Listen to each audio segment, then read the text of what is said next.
Hello, everybody, and welcome to a new episode of the MinnMax Show, a place about games, friends, and getting better. I'm Ben Hansen, joined by Leo Vader.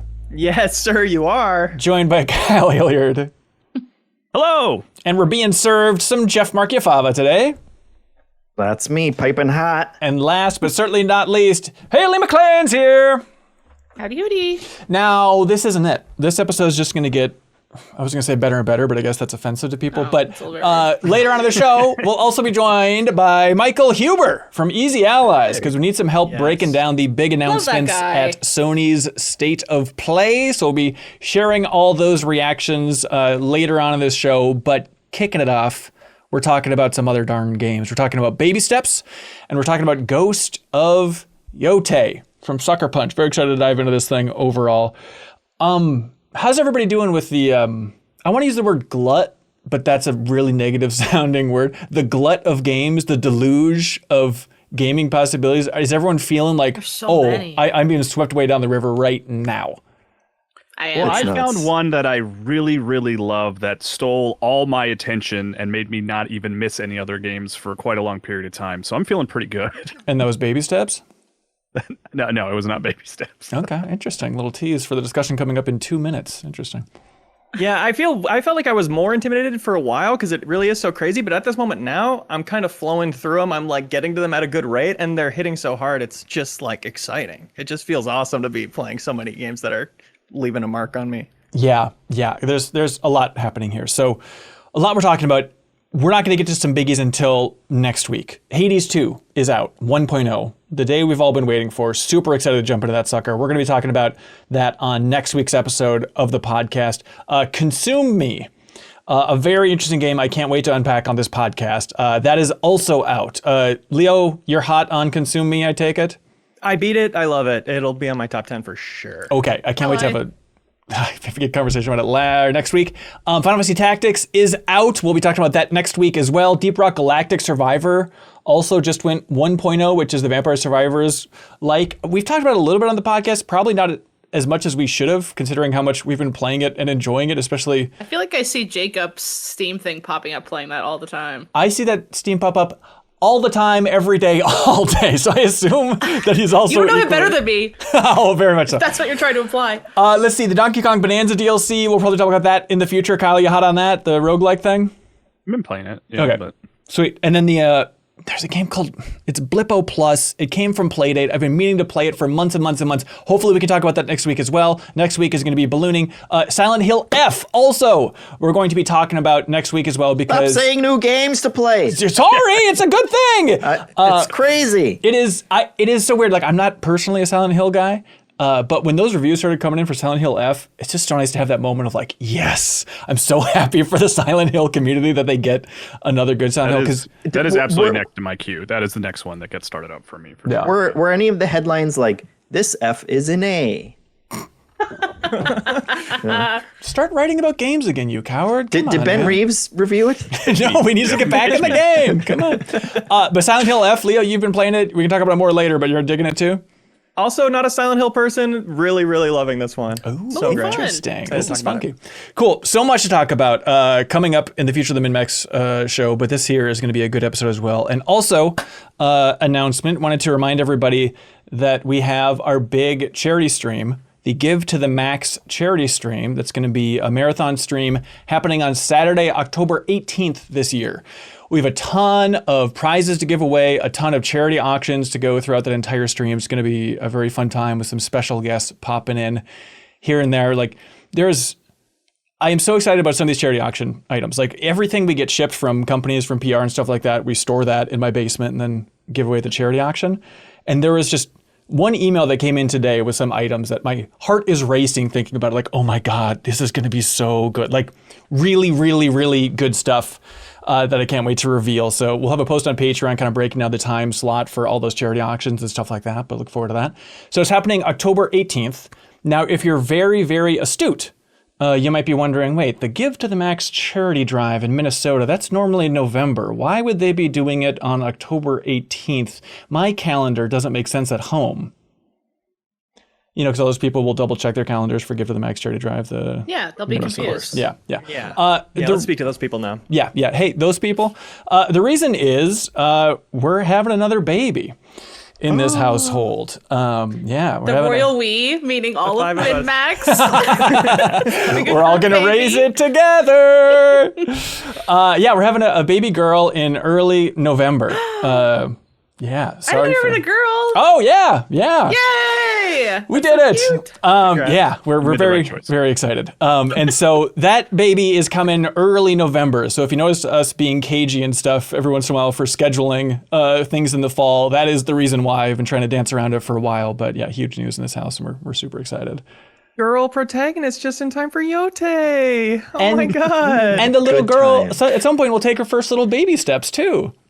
Oh Wow, that's my god. Whoa. We got Silent Hill all our app. bases covered. That's right.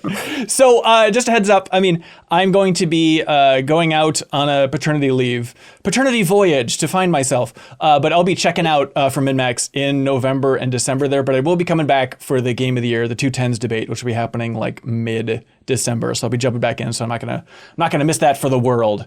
I'm gonna love this new baby, but I love debating games with y'all just slightly more. Are you excited to have time to catch up on everything? It's gonna be so sad. I hope that I'm not just still Can't wait to hear drowning. you think of Metroid Prime 4. Yeah, exactly. And then I'll probably come back for the Thanksgiving Joke-a-thon too, because I'm going to need those splashes, I think, of kind of a break of the diaper, sleep-deprived pace. But thanks, everybody, for allowing us, supporting us on Patreon to, give us the means so that I can unplug for a while and have other people pick up the slack, step up in different ways, guest host coming for the podcast, trying to figure out who that might be. You'll never guess. But here's a reminder, everybody. If you support MinnMax on Patreon at the $5 tier, or if you upgrade your tier before September 29th, this coming Monday, we'll DM you on Patreon with a Steam code for the Rogue Prince of Persia.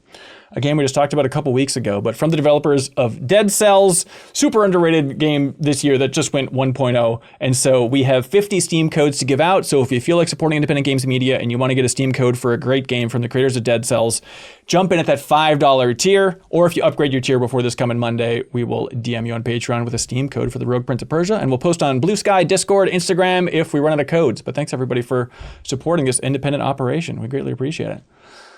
All right. Y'all ready for Ghost of Yōtei? Here we go. Kyle, have you rolled credits on Ghost of Yōtei? I have. I've nearly 100%ed it, in fact. Wow. I can't see the Nice. trophies yet, but like not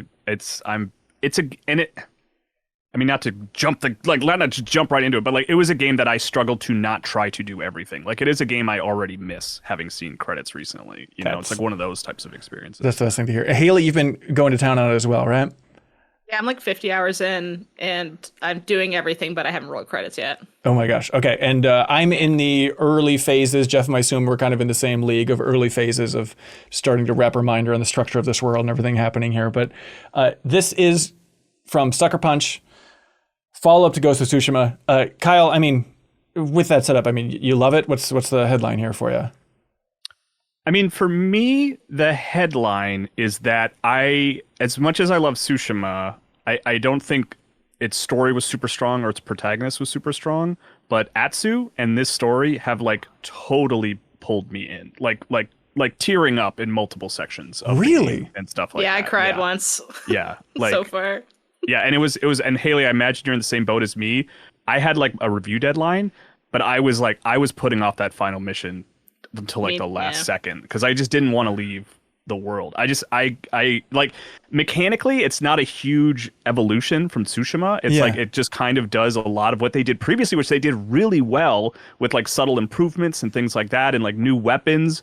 But like the core idea is still the same. But I think like if you want to give it a headline, I think the big improvement is like the narrative and the story and like looking at your past and the flashbacks and the structure and like the evolution of Atsu over the course of the game. I think I love Atsu. Like I think she just like destroys Jin in terms of like protagonist, like interesting protagonist. People aren't going to like that, Kyle. Sorry. If you could rephrase that. Probably I'd win in appreciate a fight too. Okay, everybody. Against a boy? Against a baby boy. That's nice to Yeah, hear. I really love it. I absolutely adore this game. I'm in the exact same camp. It's like you see the main quest that's yellow, and I go, "Oh, I'll do that tonight." And then 8 hours later, I've just been like roaming around doing side missions, doing all the, listening to your rapid fire interview is like he kind of said like, yeah, we don't want to just have like a million bamboo strikes. We want some variety, and there definitely is some variety here. There's like a ton of different things to do that sort of give like the Yakuza vibe of like then they help you in other ways. Like there's some stuff that's just you get a cosmetic headband or whatever, and that's just rewarding in of itself. But a lot of it is just like you're improving Atsu, you're learning more about her. She's such a fun, non-tropey character, and the other thing that I've really liked so far is like the main friction point in Tsushima was this whole like Jin adopting the ghost persona, right. and it goes against honor, and like his uncle is like, you can't poison people, it's cowardly, how dare you, and him like fighting against honor versus the thing that gets results against the moguls, aka just stab them in the back, who cares if we get to live to tomorrow kind of energy, whereas Atsu those damn moguls, whereas Atsu is just like second biggest empire in the world. Atsu is just like, what did I say? You said moguls? Like business moguls. Like a tech mogul?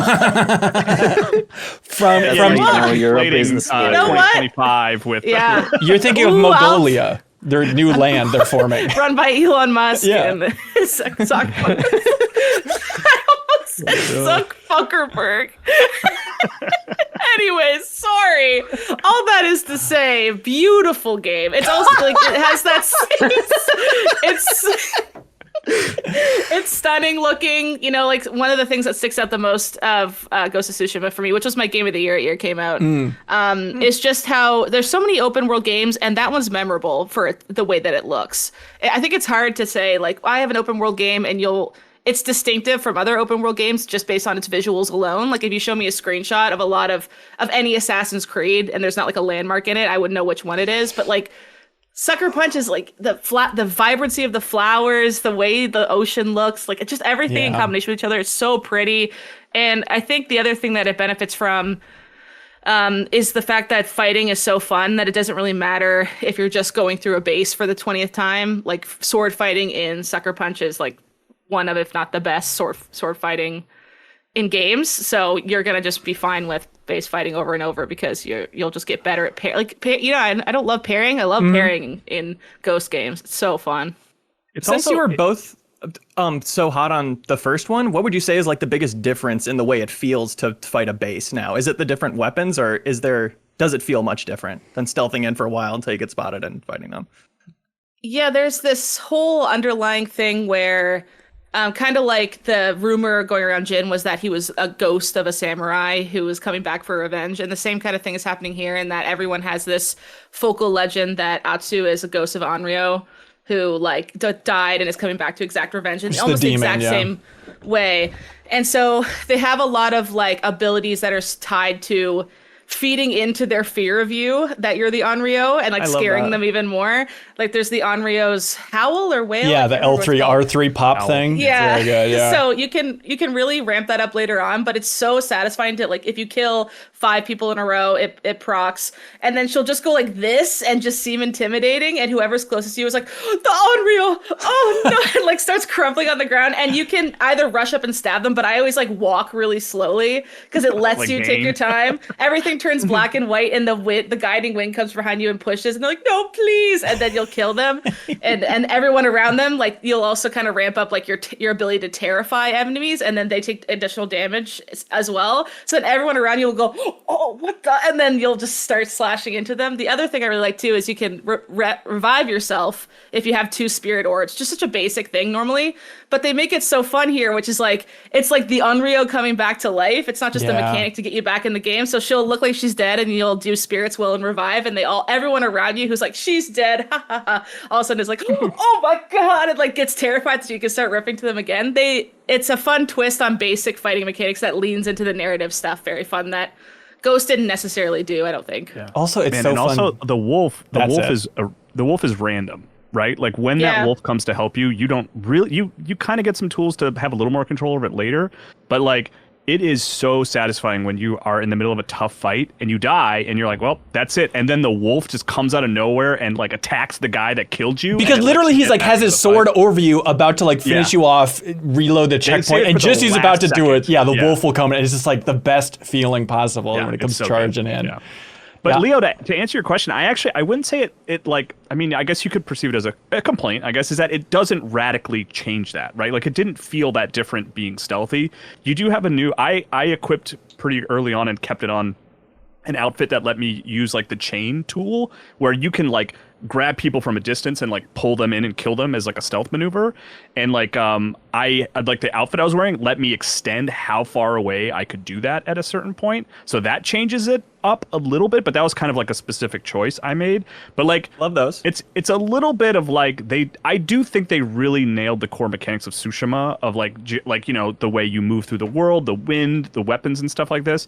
And this is like positive tweaks, but nothing like radically overhauled in a big way, which is like I think is a compliment to Tsushima as much as it is a Yōtei, I think. Yeah, there's something about it, you know, like I bounced off of Tsushima after a couple of hours. It was literally like, I don't want to clear out more bases. I think I got it. I don't want to stealth around and then take these guys out. But I think Yōtei does a much better job of just like letting you absorb the world early on. And like the more I play it, the more I'm really being carried away by just the amount of simple exploration pleasures of just how things are kind of chaining together in fun ways of like, oh, I'm exploring this area over here and I discovered this little quest and this leads to this, or this, oh, it turns out a huge thing. This is like how you find the wolf and it felt kind of natural to the world. Or like the one that I'm still trying to wrap my head around, and it makes me wonder how this whole game is structured, is like, yeah, there's just like some random bandits, like some Ronin out there, and got into a random fight in the fields with them.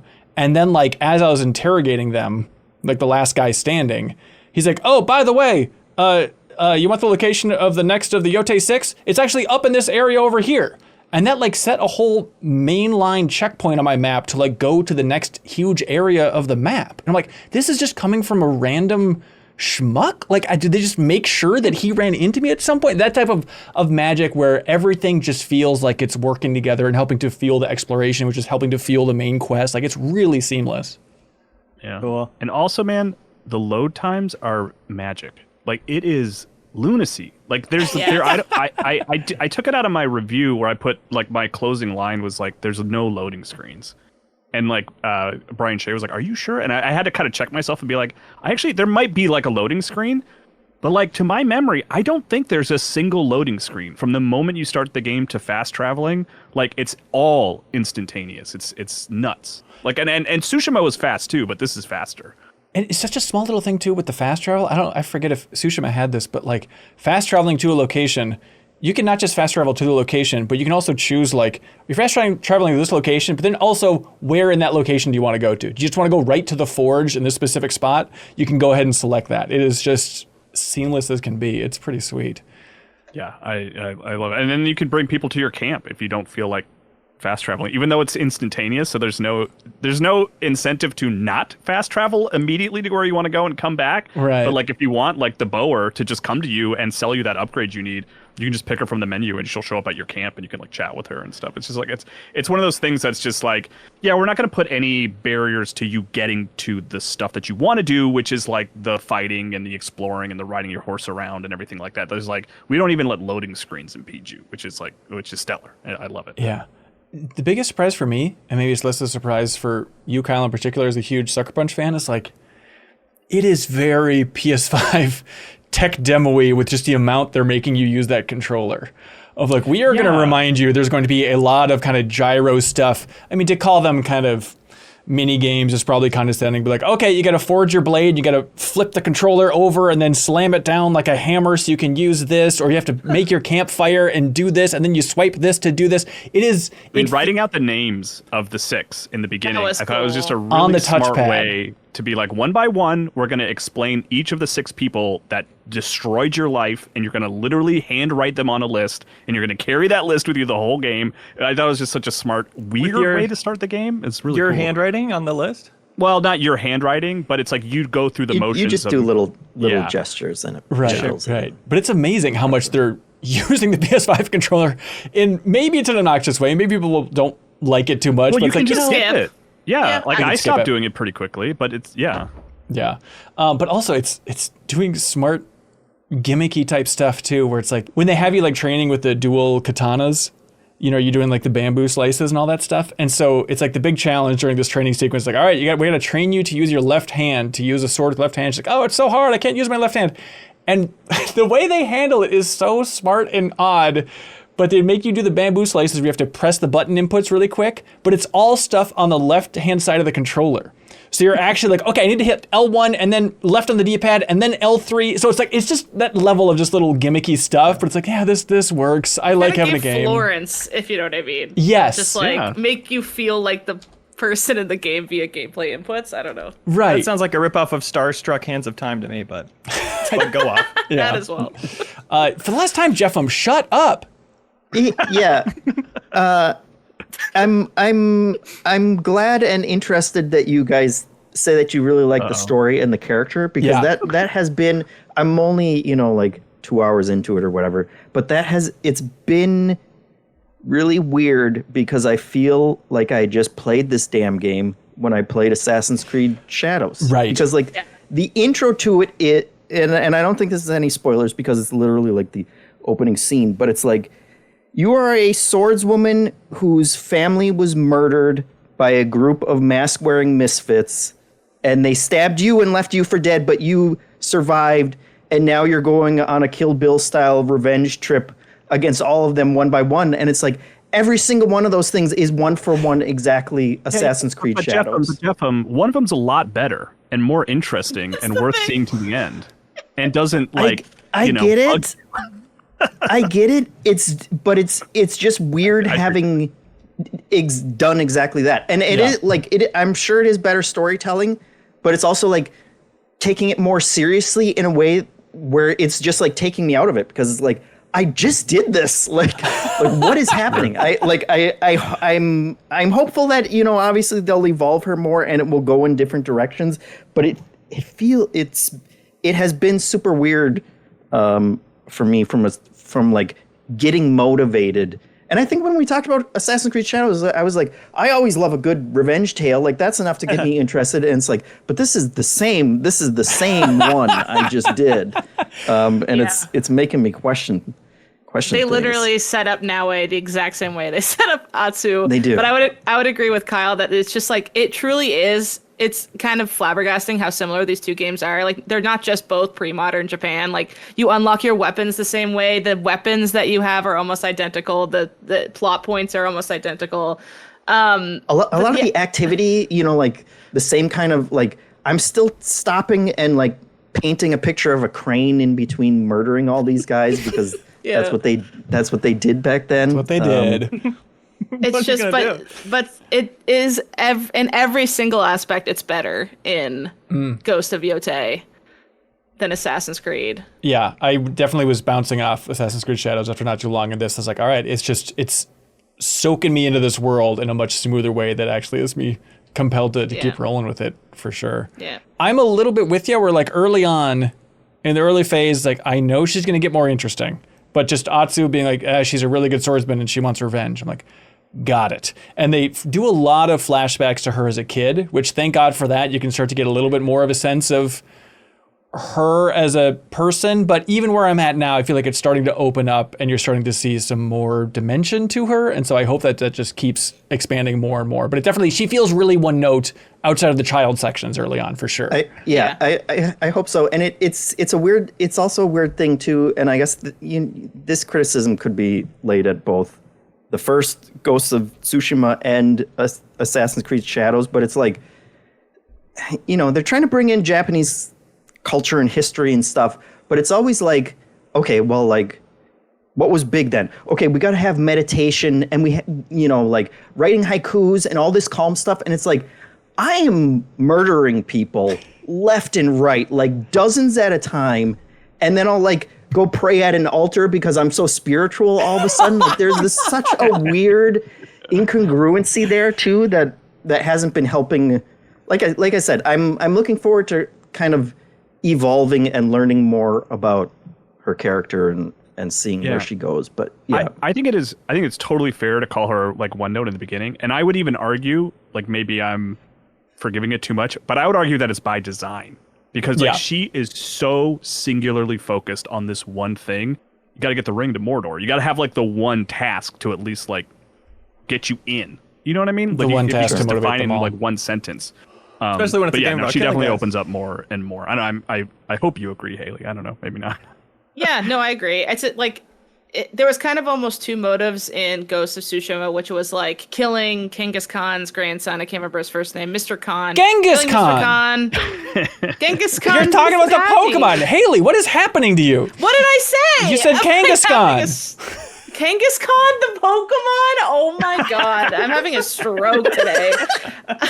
Jesus Christ. Psyduck.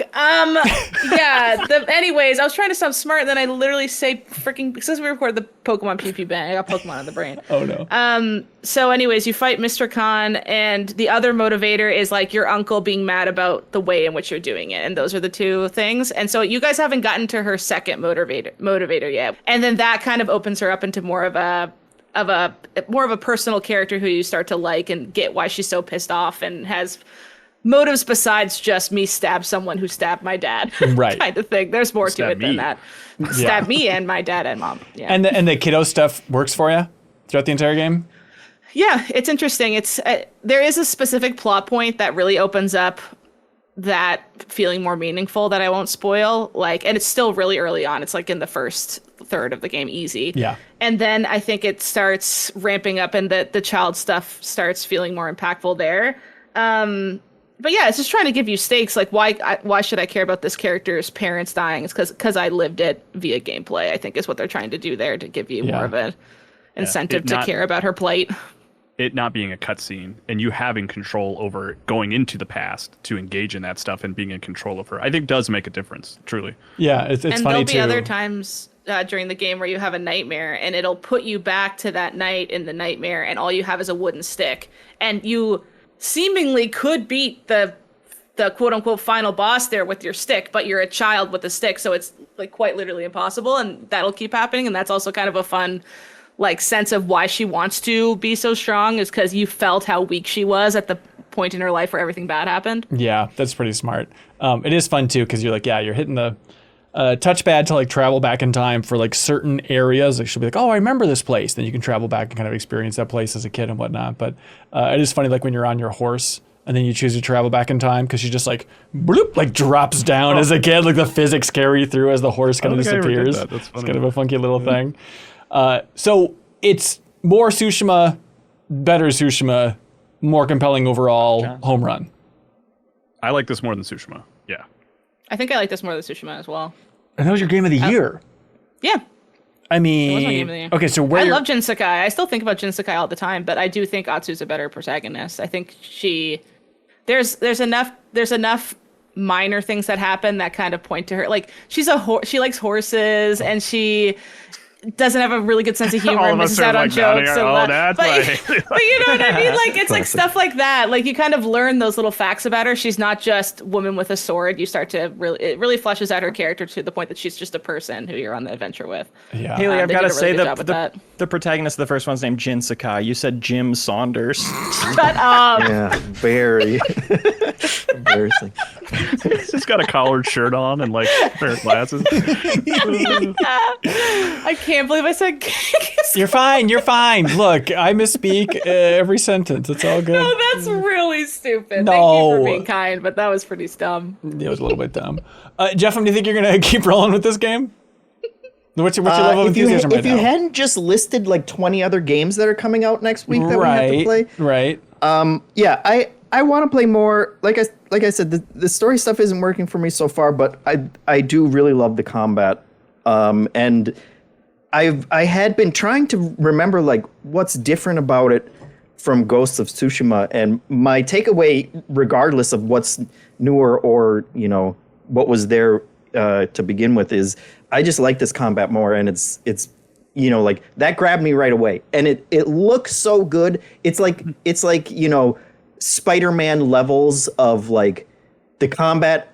What you're seeing on screen is better than it has any right to be for like what you're actually doing. Like it just makes everything look super cool when you're doing it. But now you have swords and people's arms are flying off and stuff like that. So that's when you really time it well, a limb will get cut off. But you have to be like really good with your parries for that to happen. That always feels good. It's very satisfying. Yeah, Kyle, is this your game of the year?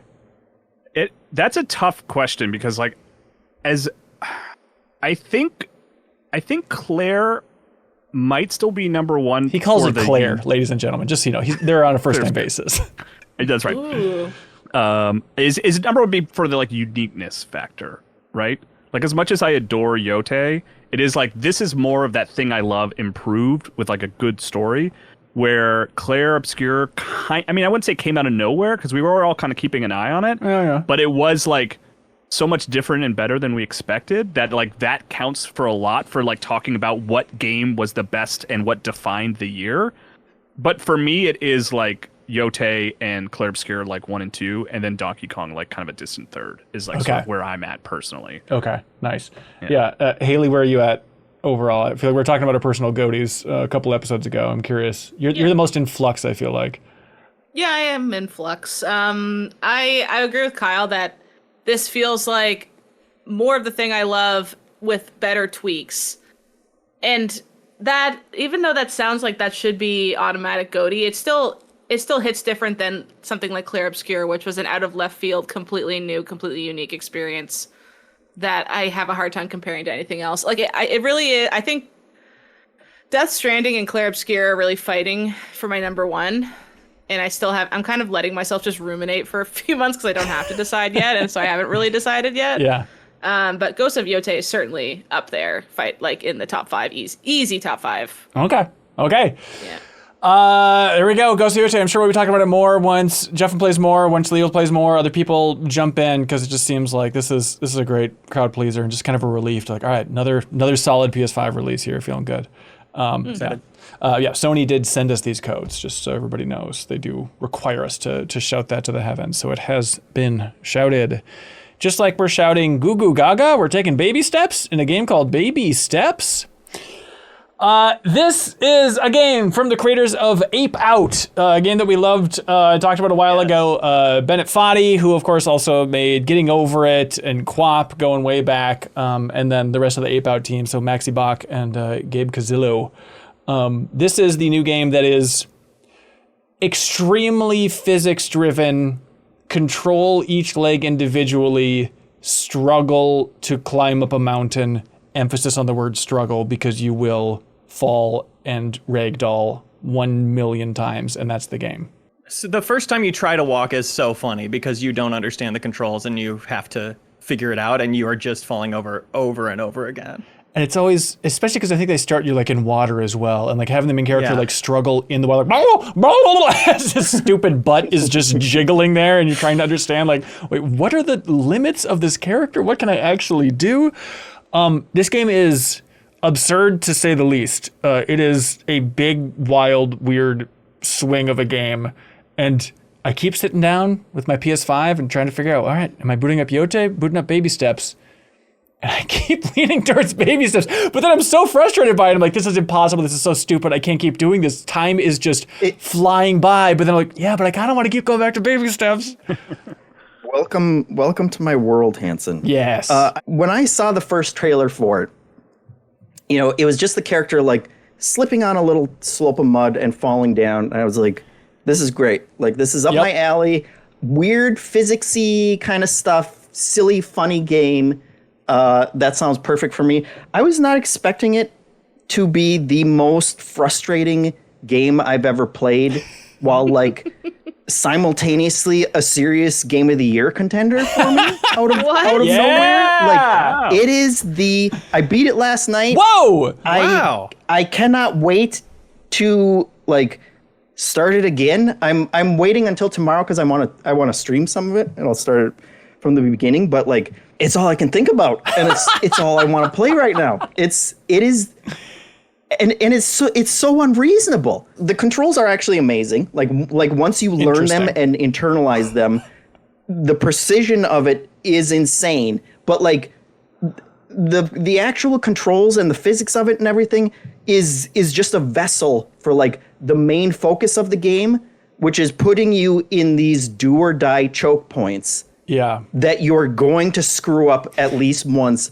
and make you fall down the entire mountain. Because the other thing that you didn't mention, Hanson, is there are no goddamn checkpoints in this game. Right. Oh like, my God. Right. And it is saving all the time. You can't save scum your way out of it. I've tried multiple times. Like, so if you fall down the mountain, you're just at the bottom of the mountain, like disoriented and being like, what just happened? Oh my God. How much time did I just lose? Am I ever going to be able to get back up there? Sometimes you just can't because you'll end up in a completely different place. And it's like, I don't know what was up there. I'm never going to find out. I guess I'll just go this way now because like this is where I can go. And it's like it makes actual, for all the open world games in the world, it makes actually exploring like such high stakes. Yes. It's such a sweaty game. Yes. It is the sweatiest game I have ever played.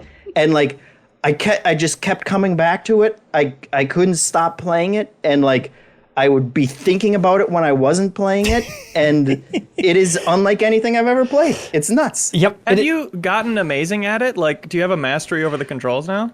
I have gotten as close to that as I think I'm.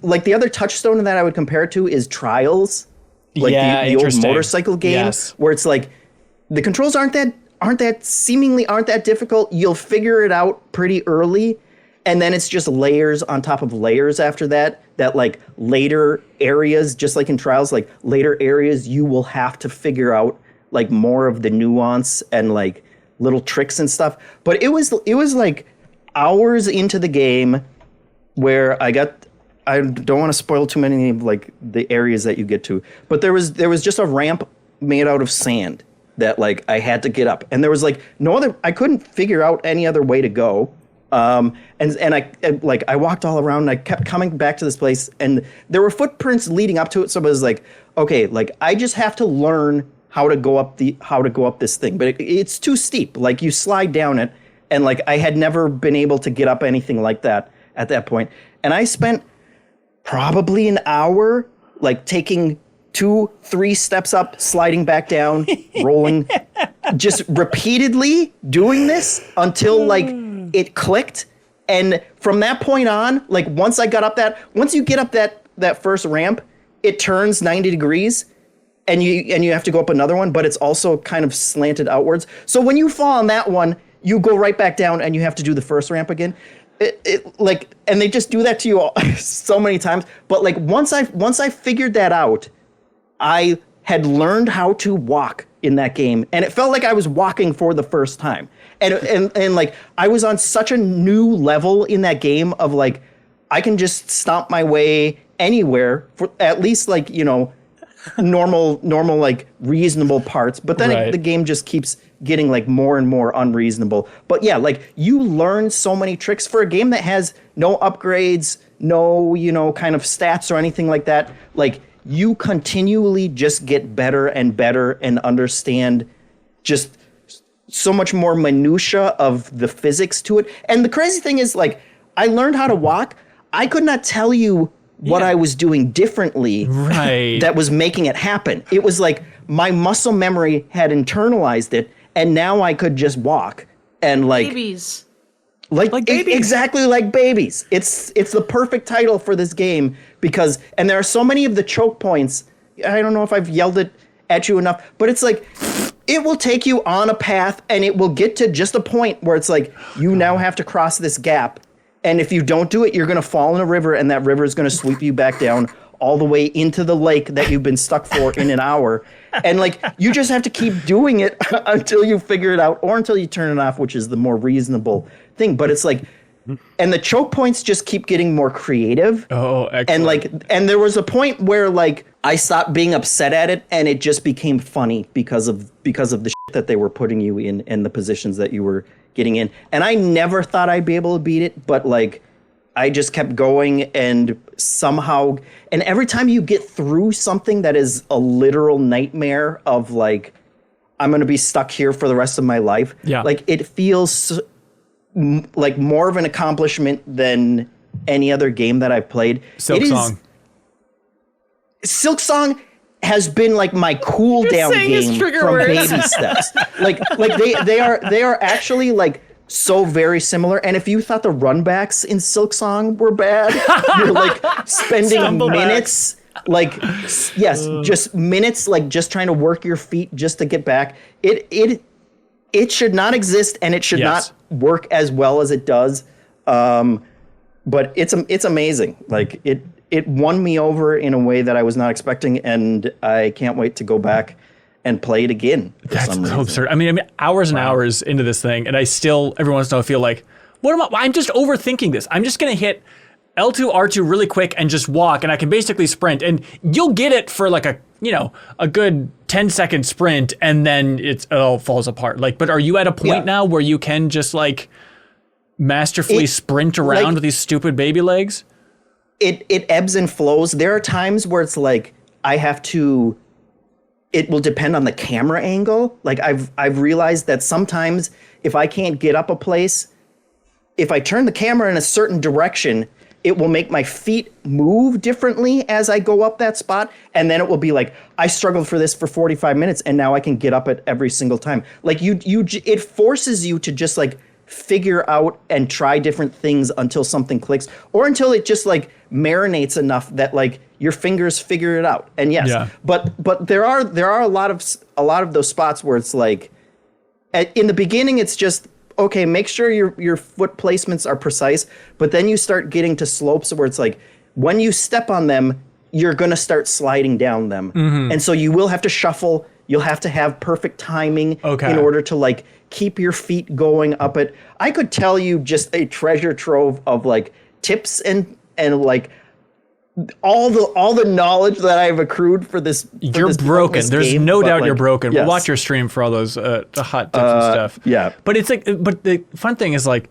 the more open world, quote unquote, nature of this game. Where something like a getting over it or something, it's like, okay, you're just kind of like going to beat your head against the wall, try to wrestle these physics as you make your way ahead. But it's Elden Ring-esque, at least early on, when it's like, well, you're trying to get up here. You can't do it. That's fine. Just go another route. You can find some other path. There's other opportunities for you to try and navigate around the space. You start in that trench, and it's, very tutorially. As soon as you get out of there, they kind of intimate like a direction to go. I think they just like point your camera or whatever. Yeah. I went in the opposite direction, and it feels like I never stopped walking in the opposite direction, and yet I still like ended up where you're supposed to go. There's like some magic there that happens that I don't want to say, but like it is a massive world. I know I missed a ton of there's so much stuff I didn't see. I will look at videos and trailers and screenshots now and be like, I never saw an environment anything like that. Oh, fun. It is a freakishly massive. Like, I was playing it the entire time I was playing, I was like, this has to be as big as Skyrim, except you're taking the tiniest little, most deliberate steps through the entire place. It is the weirdest thing to like play this back to back with Yōtei, because Yōtei and I'm climbing a mountain. It's like, I like the climbing in Yōtei, but it's like, okay, hop, skip, jump, use the grab hook. All right, good to go. And then I think back to my time with baby steps where it's like, there was just one rock that I was using as like the launch pad to get up on this other area. And like, I knew every curvature of that tiny rock again and again and again and again. It's just so weird to have them slammed together. The minutia of every single foot placement. There were sections, there was an entire like gauntlet section that I completely skipped just because like I found little cracks and stuff on a wall, and I was like, can I get up here? And I did. And then I was like, can I keep going? And you just can, and it's like, it feels like such a completely open, wide open world that you can just go anywhere in, and yet you'll somehow get funneled into the places that you're supposed to go, but it's so organic that it never feels like that's what it's doing to you. That being said, it is a masterclass in level design, if nothing else, because it's like every little rock, at least in these like choke places, like every rock matters, the height of everything, the angle of every slope. I'm sure it's like 1 degree difference between what you can get up and what you can't. And it's just like so deliberate. And then you sit there like poring over those actual details. And like, so like if you tip the camera down, it's like the camera is basically like it's almost like, you know, like one of the helmet cameras where it's like completely looking straight down, and then you have such precise control over where you're putting your feet. Yeah. And it's like there will be times where it's like you get a toe on a rock and that will keep you there, and like that will be the difference between, you know, losing half an hour of progress up this arduous trek versus not. And it's like the stakes are just so high. It's absurd. It's perfect. We haven't really mentioned the compelling thing of the framing of this game as well. There is a loose narrative actually happening where you play as this schlubby 35-year-old Nate who's just smoking weed and watching One Piece in his basement, and his parents don't know what to do, and then he gets transported to this mystical place. But it really made me laugh a lot more than I expected. Like every interaction that he has, it's such a good bit of him going to some fantastical world, and there's like just this guy coming out of the canyon trying to help him, like, oh my gosh, you're here too, okay, you're gonna want this map, you're gonna want to do this, and Nate is just so anxious. He's like, no, just I'm good, can I just go? I just don't want you to be mad at me. Are you gonna be mad at me if I just walk away right now? I was like, no, I guess not. And of course they have like what, New Zealand accents or something just to really drive home the comedy of all these people trying to help Nate, but he just can't handle it because he's so anxious and just wants to get away and do his own thing, which is awkwardly walk because he's not a human being yet. It's like he panics at the idea of having any impact on the people around him or the world around him. Right, He's which like is in such 100%. a state of fear. Yes, It is very funny, and that's like your reward for getting to these points of interest is cutscenes that are successfully funny. right. That right. and the copious amount of anthropomorphic donkey dicks everywhere that just... What is happening to MinnMax podcast lately? Oh, we can't talk about video games on the MinnMax show, Kyle? Yeah. Gestapo over here. Kyle. But like the story, for as goofy and wild and absurd as it is, like there are a couple like gut punch serious moments as well that like you just do not expect, and it like that has been part of just like marinating in my brain. Like the entire story feels like a big metaphor. It feels like it doesn't take it super seriously. Like, don't play to the end just to see if, like, for a narrative payoff. Sure. You know, like massive payoff or whatever. But there are just some moments where it's like, yeah, I'm still thinking about that days later. And it's such a bizarre, you know, indie darling. Like, this is what you want from an indie game. Something that's absolutely like nothing else. And it's amazing because PlayStation is pushing it hard, which is really awesome to see. And with the success of games, you know, we're like chained together and stuff like that. Like this genre is so big on Steam. It's not really taking off yet on Steam, but it just came out, you know. So I'm curious to see like one of these physicsy games with this level of production, even though it's still lovingly jank in a lot of ways too. Like if this is going to pay off in a huge way. And here's the thing. Is this out, by the way? Yeah, it's out. Okay, I know Yeah, people are streaming it today because I was like, "That's what this is a game to be watched." Right? Yeah, so I mean, 100%. Yeah, absolutely. I would hope it would blow up from that. I mean, all this being said, I love hearing Jeff praise it. You know, Charles Hart, dear friend of the show over there, Game Informer, he gave it a 6. So talking about how endlessly frustrating it was, a 6 out of 10. Like, Leo, I mean, do you like it? I love it from the outside. Everything about it is great that it exists. It's great they made it. It's successful at what it's trying to do. I love Jeffem's experience with it for sure. Steam says I have 43 minutes in it. Okay. And the idea of never playing it again brings me such peace. I feel such joy at not wanting to play it anymore and knowing that I don't have to. What if... Now that this podcast segment is over. But what if... I mean, we talked about the power of Borderlands 4 as a podcast game. Like, it is the ultimate podcast game for me. Like, I'm just going to sit back on the couch and play this. No, but Leo, what if you just tried it? Just tried going back to baby steps. What if you were listening to a podcast, but you were just, like, seething the whole time? Right. Just simmering, right? I would describe the ultimate podcast game as something that like makes you feel good, which I get that this does eventually, but I can do a little better than that. I can't argue with any of that or with any reviews. Like I said, it is the most frustrating game that I have ever played, and it's shocking. Wow. It's so shocking that like.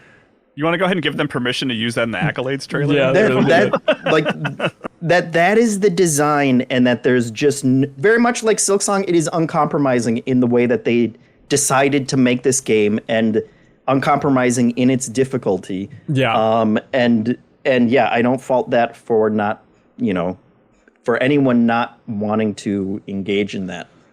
I certainly wouldn't have, if I knew that that's what it was like, I probably would have skipped it in the beginning. And like I said, there were multiple times where I was like, I can't do this. There'd be times where I would fall down the mountain and I'd be like, you might as well just delete my save file at this point. Like for what you just did to me. But like somehow I kept persevering. Like I kept being drawn back to it, and like somehow I persevered through all of that. And came out the other side just completely in love with it. So if that's not Stockholm Syndrome, I don't know what is. But I cannot fathom this podcast so far where the entire Ghost of Yōtei conversation, Jeff was like, I like the sword. And then I was not here. Spoilers. I was not here for the Yōtei section. That was not what I wanted to gush about for as long as Which maybe might be a game of the year. I'm not sure. Yeah. I'm guessing you should only play this with a controller, like no keyboard. I don't even think you can play with a keyboard because how strongly you press the trigger is how high you lift your feet, and I would think that's mandatory. Probably with a mouse. I don't know if they could force it, but okay. But realistically, let's get interesting here. And I'm sorry to be this guy in the podcast, but let's jump in the pool together. Do you like Baby Steps more than Silksong right now, Jeff? I'm hand to God. Oh my God. I haven't finished Silksong. Silksong, Claire Obscure, and Baby Steps are my top 3, and I don't know what order they are yet. Right now, Haley, if it was lock this list down right damn now. Baby Steps is the only one I've beaten so far. So it's number 1. Let the man ruminate. No. I don't know.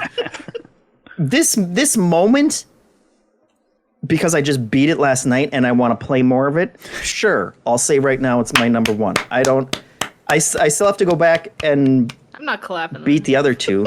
Try harder, Team Cherry. We'll try harder.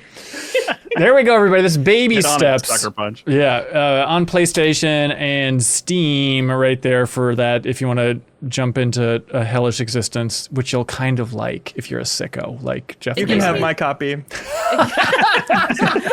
It gives me like early addicting games, mini clip, Newgrounds era. Of like, did you try that really hard? I guess Quap in that era, but like other games Pioneer. Like that too, of just like beating it is just so you can brag that you beat it, and like that then you weirdly get amazing, and that feels good. Yeah, perfect. I have already watched some streams of it, and it is so fun, and it does take the like frustration out of it completely. Obviously, to just be watching somebody else deal with it, and then it's just fun when they fail.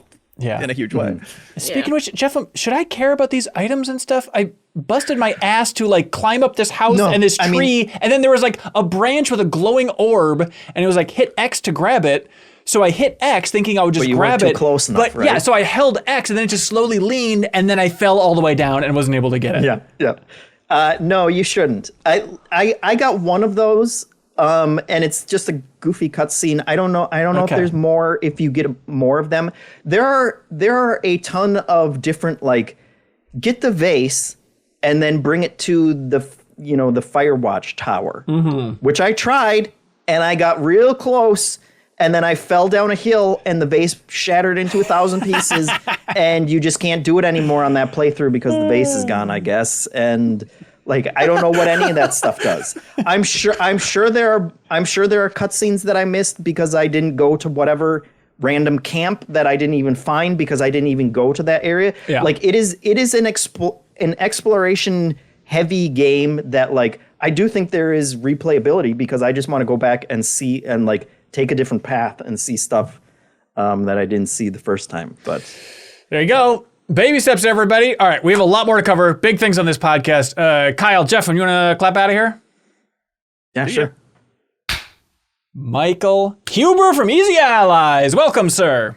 Yo, hello, everyone. Yo. It's a very hype day on this podcast, and we said, we need the Lord of Hype, the manor of hype itself. Michael Huber, thank you for being here, sir, for recapping some State of Play stuff. I got to tell you, Huber, it was a Huberish state of play. It was. It felt nice. It was like, I love all of these things so deeply. Yeah, your body must have been in a state of play just watching these things. Let's start out with we even saw Halloween. We saw Michael Myers himself. Yeah, I love a year away. That was so weird. That release date was crazy, Leo. What? Yeah, that release date was Next Halloween. nuts. But they kicked off the big state of play with the new game from Housemarque that is coming March next year. This is Saros, the follow-up to Returnal. Easy Allies Game of the Year. Let it be known. That is a very cool choice. Good choice, It's a correct right choice because it was 2021. Think so. Okay. That sounds right. Okay. Yeah. How are you feeling about everything they showed here for new gameplay for Saros? Super good. It looked more Returnal. Yeah. Honestly, yeah. And I liked the bullet hell vibes of like one of the enemies shot orbs at us and they were like twisting around and like changing shape. I thought that was really cool. I haven't really seen that before in bullet hells, just like super changing shapes coming at you. I thought it was cool. Yeah. I feel like that's how you apply to work at Housemarque. It's like, all right, pop quiz. What pattern would you make the bullet hell bullets fly at you at? You know those like drone Totally. light shows? It kind of reminds me of like the way that the drones do like little patterns. Right. Totally. Right. Yeah. That's my one contribution because I haven't played Returnal. I will not be quiet. Oh, interesting. It's cool. Like, it's a weird thing where it's like, I think we all love Returnal. Maybe not as much as Easy Allies, but like, love it. I don't know what it was. It seemed like there was not that much hype from the chat and from the comments and stuff about this. Everyone's like, it looks like an orange Returnal. And it's like, I think there's something about like, I don't think these games show as well as like a narrative heavy, dramatic experience. You know, it's like watching somebody have fun in a bullet hell experience, but then also just like the compression in the stream, it's not going to look as nearly as good as it's going to when you're playing it on your PS5 with sparks flying up the yin yang, you know? Totally. And the progression is such a key part of Returnal. Just how far you get, things you retain, just like each run you get a little deeper in. So I think that is such a hard thing to translate for like a trailer, you know? Yeah. And when that's like half the fun is like, oh, how far can I get this time? Or, you know, what thing have I discovered this time for the next run? Right. And they were talking about that in the trailer too, those permanent upgrades. And that's a hard thing to get hyped for in a trailer. Right. Yeah. It is funny to have that key messaging though of like, come back stronger. They're trying to hit that as hard as possible. Like, it's a rogue game, but like, you're not going to be frustrated. There's going to be a lot more permanent upgrades this time around, please. Let me know if there's anything to this. The smaller the guy is on screen, the harder it is to get hyped about it from gameplay and a state of play type thing. I think you're right. RTS. Because this is a smaller guy than usual. You can see the full guy, you see their feet and everything running around versus like a Last of Us, like upper part of the body from the back third. And it's like that to smaller and smaller to like top down is hard to get hyped about in a gameplay trailer. And then like RTS doesn't super show very well if you're not a super big fan.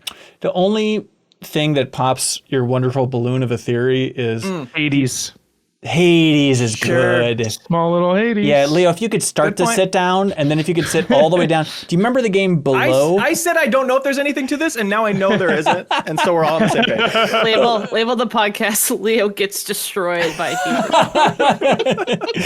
But yeah, get the clicks. Like Capybara. It's a good theory, though. It's good, but like Capybara had Thanks. that game called oh my gosh, Below, that people were so hyped about for years and years. Remember, it was like, oh, look how tiny that character is on that screen, you know? Yes. And then it came out and people were like, it's fine. Let's keep moving. That's all right. But yeah, they're really focusing on this gameplay and like, hey, you're going to have the Soltari shield. You can absorb the projectiles and fire it back with eclipse-driven weaponry. But it is, I don't know, it feels a little bit like watching somebody play Pac-Man or something. Like, it looks great. Just let me play it right now, please. Like, I don't need to see anymore. Yeah. I'm a parry lover. Yeah. But I know so many people out there are not whatsoever. So I appreciated the fact that the shield absorption looked more like a block rather than a parry. Yeah. It's like, just throw that thing up, you're good. So yeah, I was like, I'm sure, from my love of Zarya and Overwatch, I was like, okay, I'm into this mechanic. Right. For sure. Yeah, I think that comparison, but yeah, that totally works. But yeah, March 20th, 2026 is when Saros is coming out, so super excited. Which is sooner than I thought it would be. Yeah, that seems like a great time for it, though. Hit the nice spring window. GDC. That's perfect. Ooh, GDC game? Heck yeah. And as far as Sony, the studio goes, it's like, okay, we have Yōtei coming, and then 6 months or whatever later is Saros, and then 6 months probably after that is Wolverine. That seems like a good Sony cadence for their games. Yeah, I think so. Now, real quick before we get to the biggie, couple things. You're pumped for Let It Die? So pumped for Let It Die. You're a Let It Die man? We are, yes. Isla and I are like super into Let It Die, the original, because then they had that weird like Deathverse Let It Die one, that we didn't really mess around with at all. But when Let It Die originally came out, it just like snuck up on us. Like Isla and I were just like so in love with it. And then you reach a point where it's like, okay, the game wants me to spend money now. And it got a little rough. It got it was like, I think I've got my fill. I'm going to dip out now. Hopefully this new one doesn't run into those pitfalls. But I am very surprised and very excited that Let It Die is still going. Yeah, it's nice you had to like pay for extra lives or something, right? Wasn't it something? Yeah, there was some super duper pay to progress type stuff. It was bad. But there was like, to get to that point where you actually needed to spend money was like 20 plus hours later. So there was a lot of free content there. So I don't judge it too harshly, but it is definitely a sour note on it. So I just hope that the new one addresses that. Yeah. Leo, I was intrigued by your level of intrigue rising throughout this trailer. Let it die, bro! Let it die, Leo. Let's go. The style looked cool. I always like when there's like other player raiders, invasion type stuff. Like the art style. Yeah, poppy for sure. and fun. Definitely stood out among in this state of play, especially. It was like the one most visually poppy color stuff. Yeah, I think so. Like that Chrono Script, I think popped visually, the game where you're like in the little book and stuff. That seemed cool. Yeah, but still very like grim, dark. Yeah, totally. But in such a cool way, for sure. Chrono Script looked cool. Yeah, but Let It Die Inferno is the name of the official sequel, as they're very clear. It's not the weird offshoot that was shut down immediately. But I was so excited knowing you were going to be on this podcast when frickin' Deus Ex popped up. Because I remember you're a big, like... Crazy! You're like a Mankind Divided nut. I forget, do you go back with original Deus Ex as well? Oh, yeah. Okay. All the way, day one, all the way. My friend had it on his computer, which was in his closet. Open up his closet, and there's like the computer there. And we used to just play Deus Ex all day, every day, like sleepovers, just like playing this game. This is absolutely not only one of my favorite games ever made, but I am comfortable saying definitively it's one of the greatest games ever made. Full stop. Easy. Do you think it holds up with this new visuals that Aspire is doing here? It's not the level of remake I think I was hoping for, but it's just kind of like a slightly prettied up version of it. You think it's going to be okay? I think so. The story I'll tell here is I had a roommate like 7-8 years ago that was really into games and really into story games and choice. And I was like, yo, I think you'll really like this game. And he's like, oh, it looks so old though. Yeah. It's so old. What? He starts playing. One day goes by and he's like, yeah, like it's fine. It's a little old though. One day after that, he's like, yo, I am in it, dude. I am immersed. I haven't even noticed how old it is or the visuals or anything, because what doesn't age, well, depending on certain things, the writing of Deus Ex has not aged bad at all. It's aged well. It's aged like a fine wine. That story and that script still hits to this day. And that is the most important thing for that game. And just the choice and the freedom and everything. Like, I really hope this encourages people who have never played Deus Ex to jump in, because really it's one of the best games ever, and it's a real big influential piece of history. For sure. Like I played it on PS2 and I never finished it, but I remember those early days of the PS2 when this thing popped up there. It was like, I remember my friend explaining it to me. He's like, oh, it's like a shooter, but it's like an RPG at the same time. And this was back in the era. I was like, what are you talking about? That's oil and water. They don't mix. That's not a thing. Now it's like every game is that. Of course. Like. Yeah. So the way that the PlayStation blog describes it, they had a little write up there where they said they've ensured that the core directives remain intact while upgrading protocols for today's operatives. Yeah. The mission is Weird. preserve the truth, modernize the tools, and prepare a new generation of agents for what lies ahead. So everything's written in a very cutesy language, but the idea is it doesn't seem like a drastic overhaul from the way they're framing it right now. It seems like pretty faithful, just update of the original version, which is what we have on the screen right now for people watching. I do want to say the PS2 port of the original, The Conspiracy it's called, it's like Deus Ex The Conspiracy. Yeah.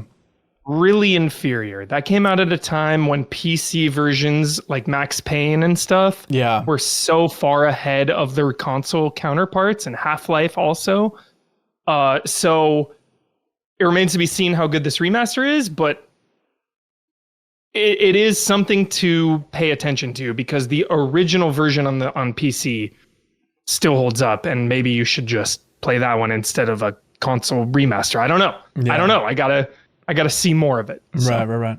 Sometimes when these remasters are announced for sure, it makes me go like, oh, I am in the mood to play that, and I would be happy to just play the old version right now instead of waiting for this. Totally. Yeah. Which is, hey, that's a service it provides. It's true. Still. Remind people it exists. I don't want to promise it, Leo, but it does seem kind of ripe for a deepest dive. Wouldn't that be kind of a cool one? Oh, that's a sick deepest dive. I think it'd be a fun one to unpack in this day and age, but who knows? Don't want to promise it. We float too many out there. But the star of the show, the biggie, was closing out the state of play with Marvel's Wolverine, which is confusing to say, from Insomniac. We got this thing. I know that you pray to the Spider-Man games, that they are your favorite thing, and a perfect 10 out of 10 in your minds, Huber. It's the number one game I recommend to people. Is Spider-Man 1. Hardcore gamers, the spectrum of it, right? Whether you are like diehard, crazy Baldur's Gate 3 Star Citizen maniac, or you've never played a game in your life, Spider-Man. Yeah.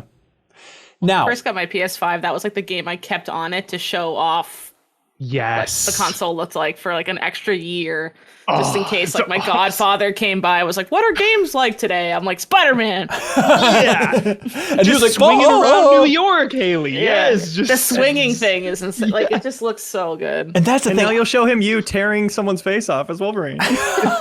Wolverine. That's the thing. I hope that they have, this is so dumb. I hope these corporations have their expectations in check, because like, I don't think this is going to get anywhere near Spider-Man numbers. Like, Spider-Man is such an easy sell. You see somebody swinging around on a PS5, PS4, it's like, I need that. I need that. Yes, of course. And Wolverine is cool. No doubt about it. There's a lot of love for him, but the idea of like, I don't know, a third-person game, or it's going to be really bloody and get to play as Wolverine, like, it's going to sell well. It's just not going to be in the arena of Spider-Man, I don't think. I mostly agree, because Spider-Man as a IP, the Spider-Man character, I think, is just like the most popular. It's like Batman, Spider-Man, Superman, right? Yeah. And then just the rating as well. T for teen versus M for mature. I mean, GTA says who cares, but definitely a factor. Yeah, I think so. But yeah, what are you thinking about what they showed here today? What are you thinking? What's going through your mind? We needed it. I think society needed this trailer. Only because it was announced so long ago. That's the only reason. When you have these like years and years, like Kingdom Hearts 4 is getting there now, where it's like, you show your game and then you just go radio silent for 2+, 3+ years. People start to get a little nervous. They're like, what's going on here? Where is it? And that kind of that leads to doubt. It leads to resentment. It leads to higher expectations. The trailer comes out and it's just a normal trailer and everyone's like, that's it. We waited 4 years for that.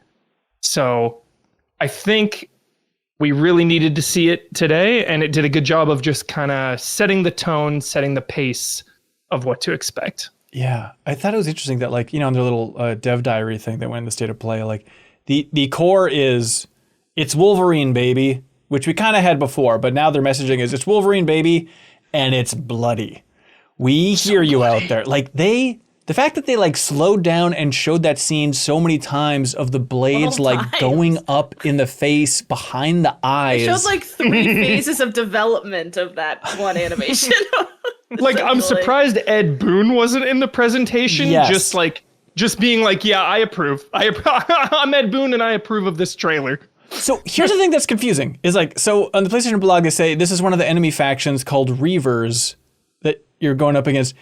They all look like cyborgs, but this isn't going to be like a Marvel's Avengers thing where you're just fighting robots the entire time, right? Like this is human blood. Just robots don't have blood. Well, these are cyborgs, though, so they're humans with just extreme modifications. So they just kind of look a little bit like robots. I wonder if that's a factor for why we can get this graphic, but if it's just like a bunch of humans, it'd feel different. In the comics, the Reavers are part of the Hellfire Club. So there's that kind of connection. You know, they're really teasing. It's hard to watch anything Marvel now without thinking of, you know, wider implications. Yeah. They showed Omega Red. Yeah. They showed Mystique. They even teased that there are other people coming. That Mystique reveal, Ben, that was sick. It was really good. It was really good. And specifically, like, there's a part in the trailer where it certainly looks like you're going to be controlling Mystique.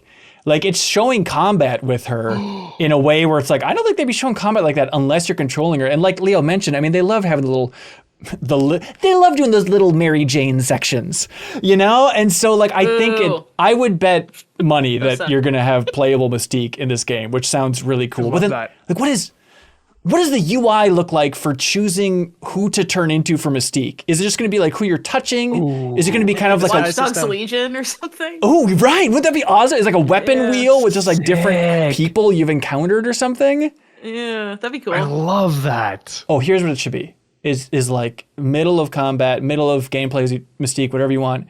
You just hit one button. Let's say it's L3, of course. Nature's favorite button. Great choice. And every time you do it, it just pops up elaborate character creator.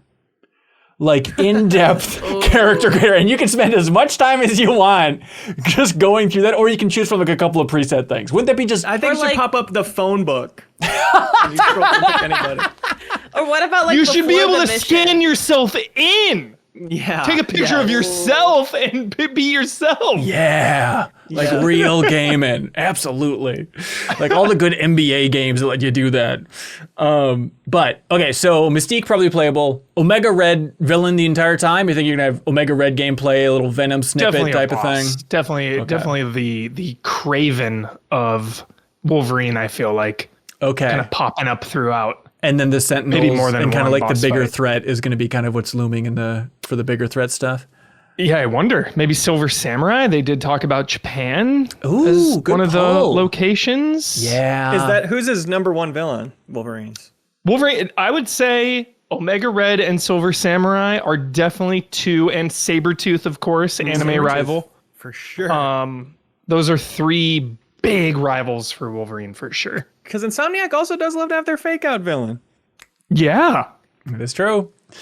But yeah, so they said you're going to be starting out, I assume you're going to be starting out in kind of the wilderness of Canada, then going to Japan, and then Madripoor, which is like the Marvel location, like Southeast Asia. But like that's the stuff that had me maybe most excited from the trailers when he's like sliding down the roof.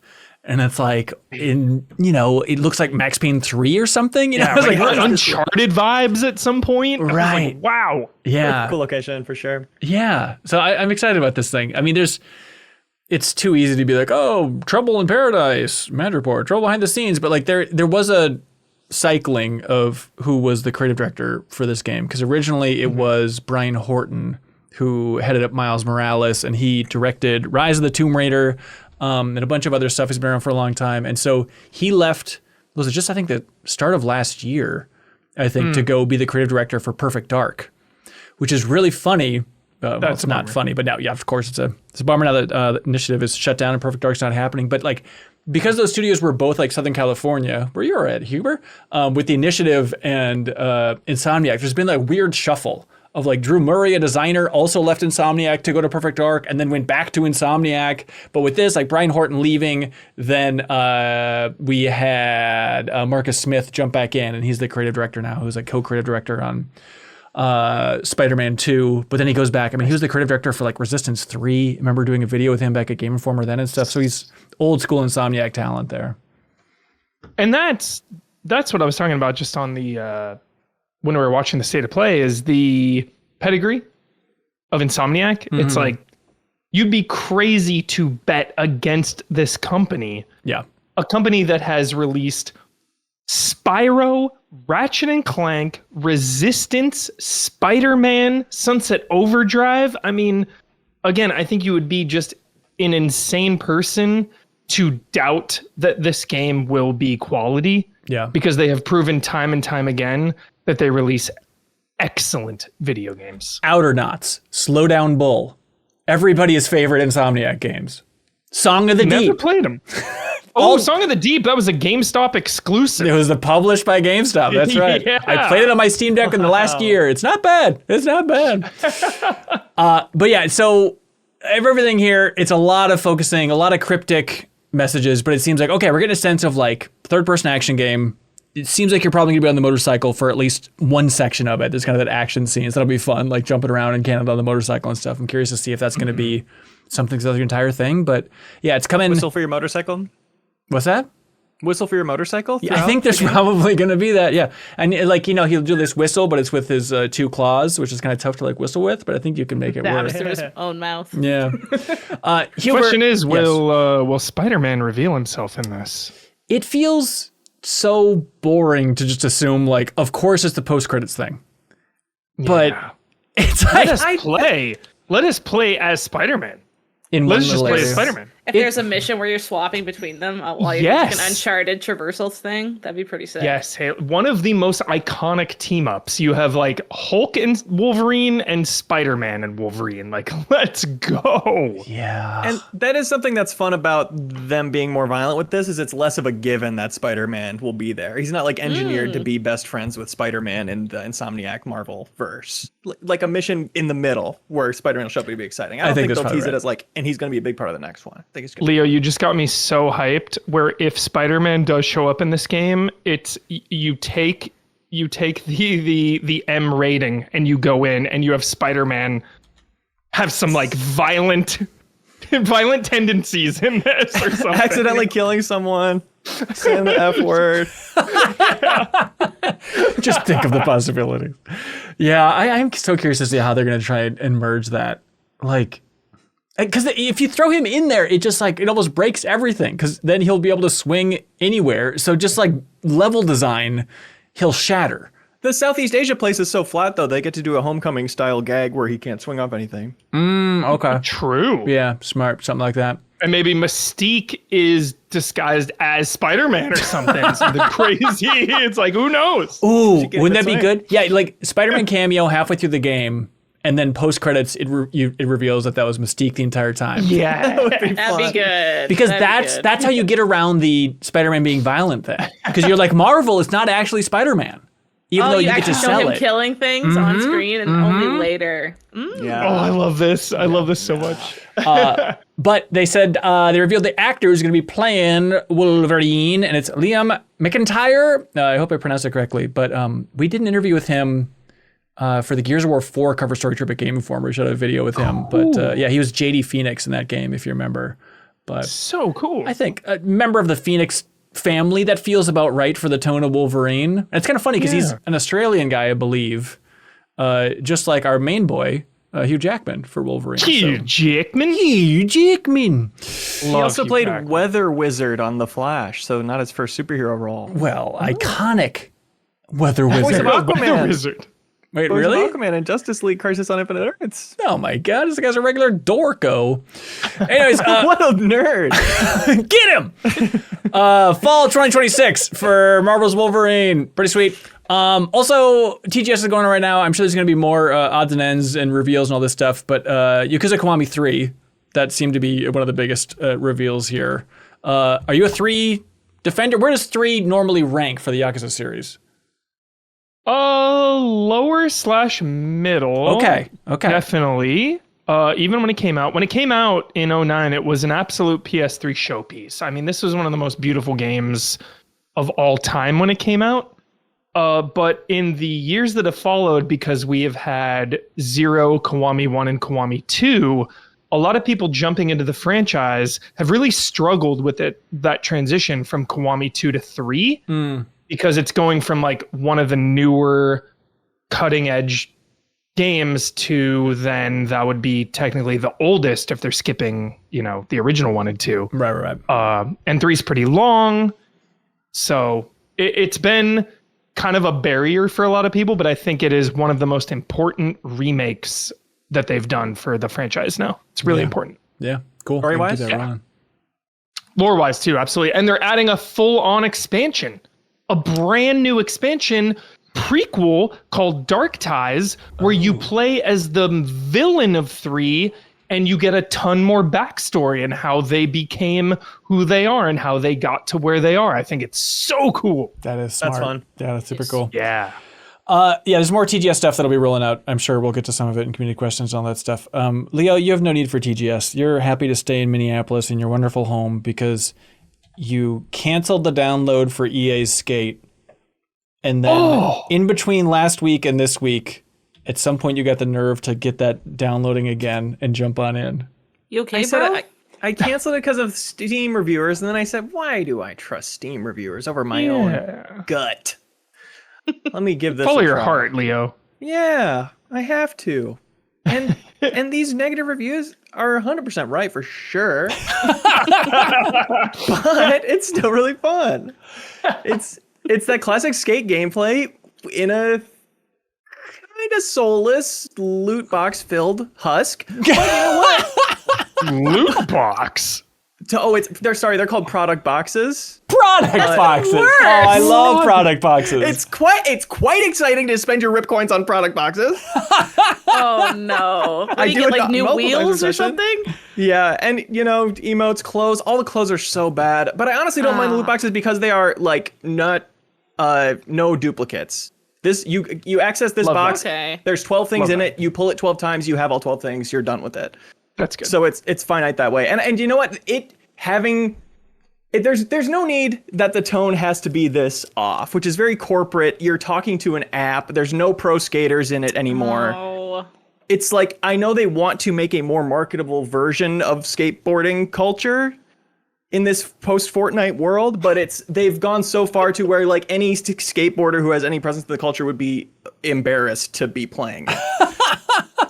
Wow. Which is really too bad. Holy hell. It's being all these ways that it's neutered itself to be free to play. It is now free to play, and now it's super easy to jump on with 5 of my friends and just skate around the plaza and drop kickers and rails and build our own little skate park together and do a throwdown, which is like a dynamic pick the area and do a score challenge there. Like, just the actual skating around with friends vibes are so strong, and something I never had really in Skate 2 or 3. It's because it's free to play. It's so accessible. It's 8 gigabytes. It's so easy to just boot up with friends. Chill. And that's like the ideals of Skate is hanging out with your friends and stomping this one spot and putting little twists on it and challenging each other to do things, dropping down a couch and doing the sit emote on it to watch your friends do their tricks and stuff, call it challenges for them. It's that energy is totally there. You just like make it yourself instead of expecting the game to have it. That's weird. So it feels almost like a VR chat at this point for you. Almost. Okay. But with that good skate gameplay, with that right thumbstick doing them tricks. So Yeah, the tricks feel good? They feel as good as they ever have, for sure. They're missing a couple things, couple of the late trilogy ads like dark slides, things that you don't really think about too much, I guess. Yeah. But super fun skating. That's such a weird trajectory because I feel like it seems like the world is saying, okay, yay, nice try. What a fart of a release. But then like the player numbers are solid. It's got like 55,000 concurrent players. So maybe that's just a free to play nature. But do you think it has a chance? Like, is it like such a core, strong foundation here that it's working? I don't know. It's already more successful than I would have expected just for Skate. Like, it's one of those kind of, I mean, I guess it is like Silksong in that way, where it's kind of a meme how hyped people are for it, and you're not sure if that's going to transfer into something real. It absolutely did with Silksong, and maybe it is here too. You would think it's still like the indie alternative to Tony Hawk, but it might really have its own fan base for sure. Right. Yeah, if EA can support just kind of like a chill hangout thing and everybody kind of keeps their expectations in check for like, it's a skateboarding chat room. Yeah. And I don't know what the long-term thing is that keeps people there for sure. It's just fun The the loot way it is boxes right now. for sure. But Product boxes, sorry. Product boxes, thank you. 'Cause what you get out of them is, if they added cool clothes, that would be great. I would love to be excited about one piece of clothes I unlock throughout the whole experience. What they do have that's exciting is new things to drop down. You unlock the couch. You unlock a new type of rail that curves so you can build specific things. Getting those from product boxes is really exciting because then in a classic online game fashion, you get to go show your friends, not the clothes you're wearing, but look, let me drop this thing here that we can all skate on. Look how cool it is that I worked hard to unlock this for us. Yeah, that is works. really strong as a progression hook for me right now. Yeah, that does totally work. That's fun. You're gonna stick with it? Yeah, at least for the time being. It's such a great like cool down after doing a competitive multiplayer thing. It's like, let's just do our dailies and skate for 20 minutes at the end of the night. So jolly. Yeah, that's fun. Yeah. Hey, mission nice. accomplished. Look at this. Jeffem's got baby Yeah. steps. You got skate. It's all working out, man. Haley, when's the last time you were hyped on a loot box? I would probably Overwatch 1. Yeah. Same. Yeah. Same. Last Correct. time. Same. Yep. That They- seems they right. brought them back and it doesn't hit. Doesn't hit. Why not? Well, they started putting too much crap on them. I'm sure they did an Overwatch So 1 as much well, crap. but like sprays and stickers and stuff you never use or think about. The little icon that you can change to like for your UI or whatever. There's 8 billion of those and then like one new skin. Like that's like how they do it.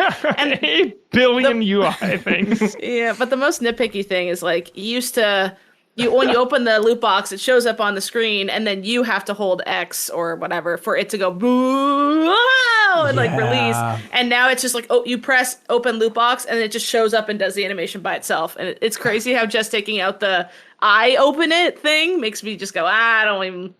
All the brain juice is bad now. There's an art to that for sure. Even the skate ones are not that good. It does a big long pop-up that says congratulations every time. You don't want to read. You want to feel it in your bones, not read some dopey words. It could be flashier. Even like, God of War, your favorite hero, where like opening chest. Like you need that like that tension before it pops, When he like slams into some of those too, he like punches some open.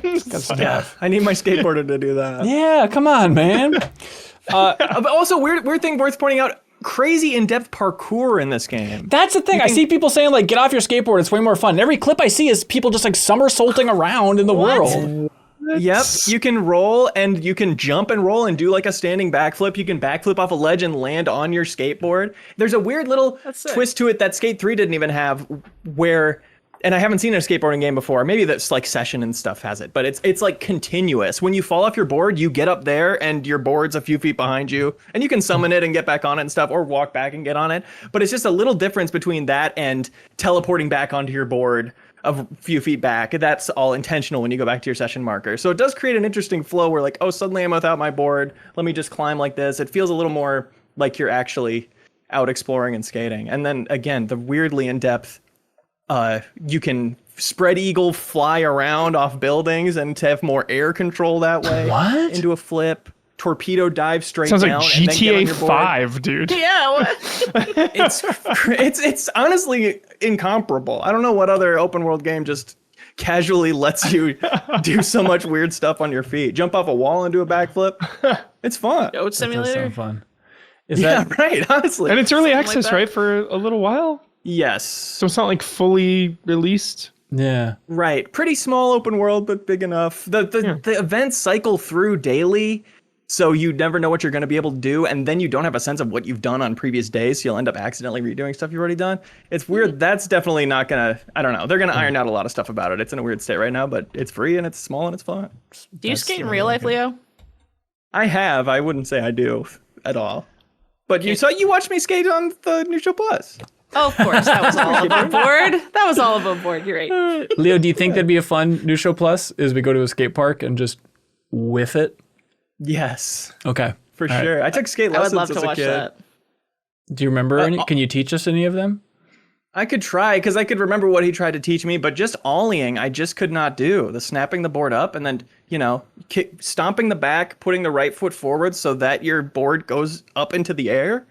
I couldn't crack that, and that made it hard to continue skateboarding. It seems like I'm in the exact camp. You got to feel the ollie in your core, not your feet. So my brother always taught me.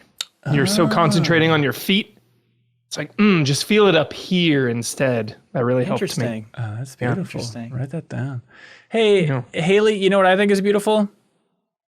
Michael Myers. Michael Myers. Take that mask off, Michael. Let's see your pretty lips. I bet he's pretty. Guarantee it. Don't Google it. Yeah, he's the prettiest that can be. He's as pretty as opening up a browser or going on your phone and going to patreon.com/MinnMax with 2 N's. I guess it's not pretty. It's just an option for you. If you want to help support independent games media, we'd love if you jumped down in there and gave us some support.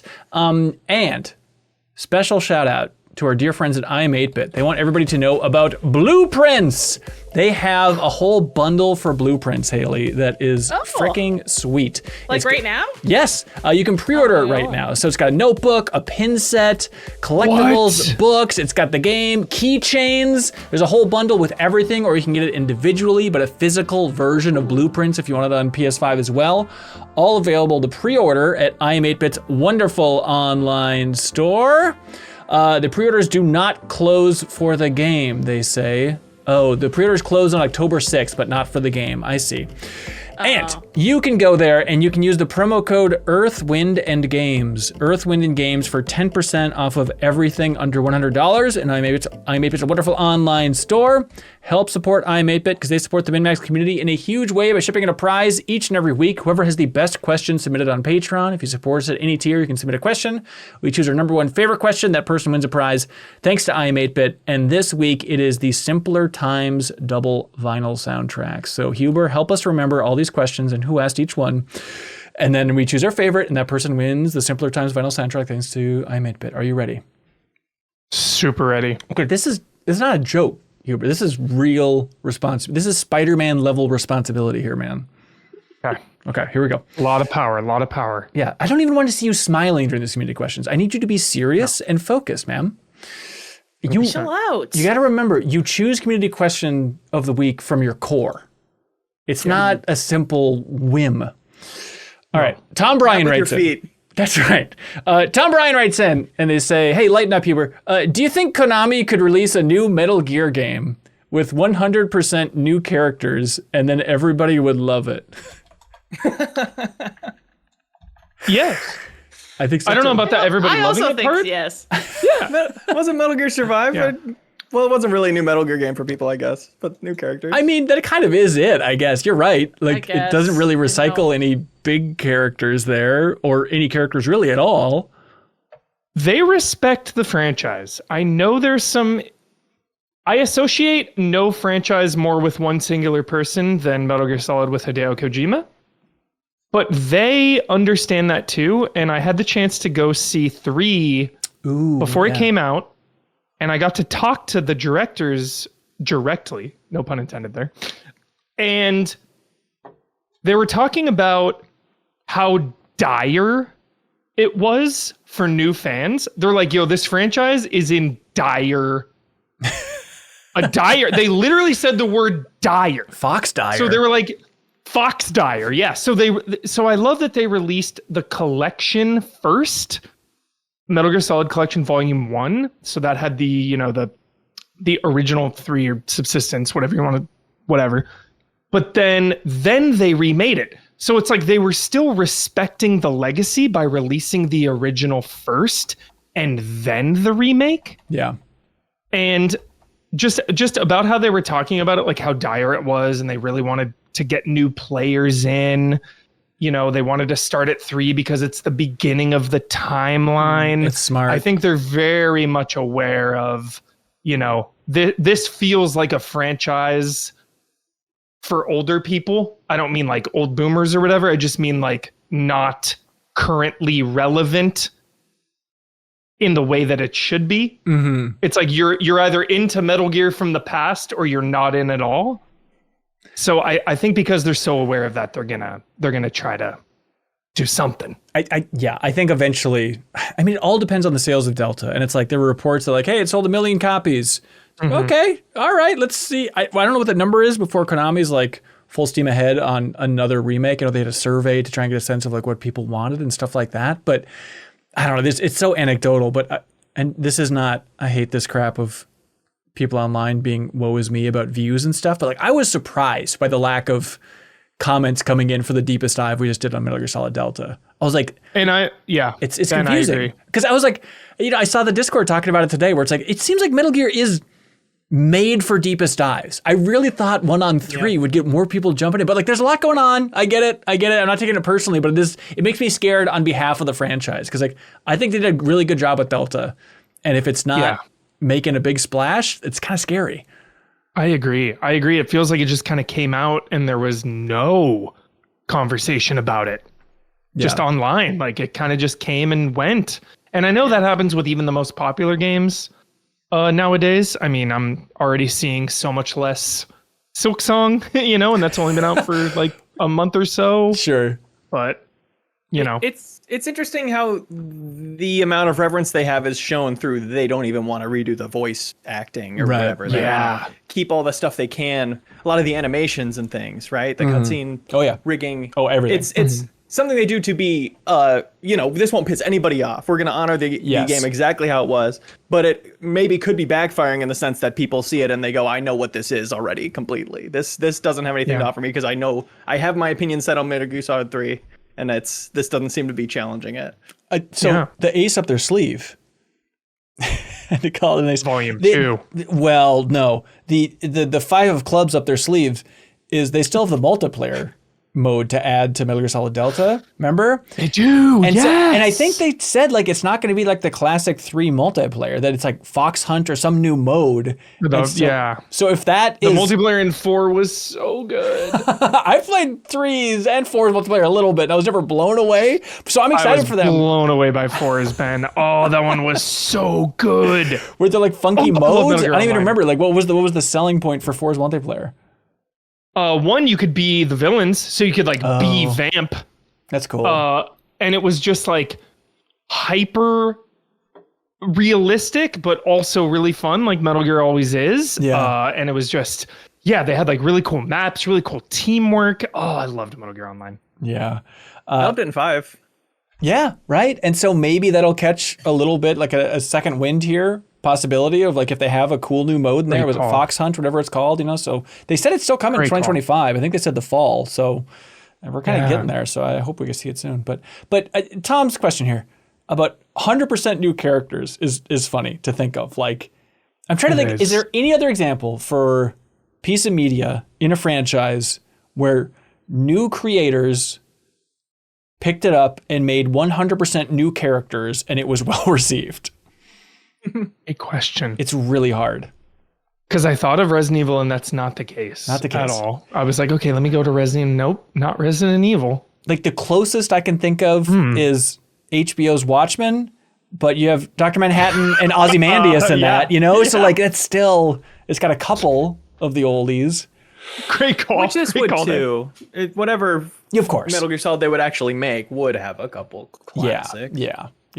I do want them still. We talked about it plenty during the deepest dive. Haley's probably sick of talking Metal Gear, but like they honestly, I feel like the olive branch and the way to get the entire world hyped would be to have a 5 director's cut. Yep. And bring in Kojima. Yep. Because it's a legendarily unfinished video game. Mm-hmm. Would Konami be down? Who knows? Would Kojima even be down after all that stuff he announced at the Kojima Direct, just Fizzint and OD and Death Stranding? It's like he's busy. He's fine. Yeah. On that note, he has, if anything, somehow more creative control now than he did back then. But I'm sure he loves and misses that series. Yeah. As Death Stranding 2 has shown. There's some Metal Gear vibes in there for sure. Absolutely. Hank writes in, they say, what does everyone think the secret unlock for maxing out the Kojima credit card is going to be? Did you guys see that Kojima announced his own credit card? That's hilarious. It's genius. So I heard that it's like, oh, there's the whole 10th anniversary of Kojima Productions here happening right before TGS. Checked it out online. I wasn't expecting it to be 2 hours and 40 minutes of a presentation. Right. That's so I kind of Kojima. was. Yeah. I read a thing that was the 7 things revealed at this conference. Did they miss 35 things?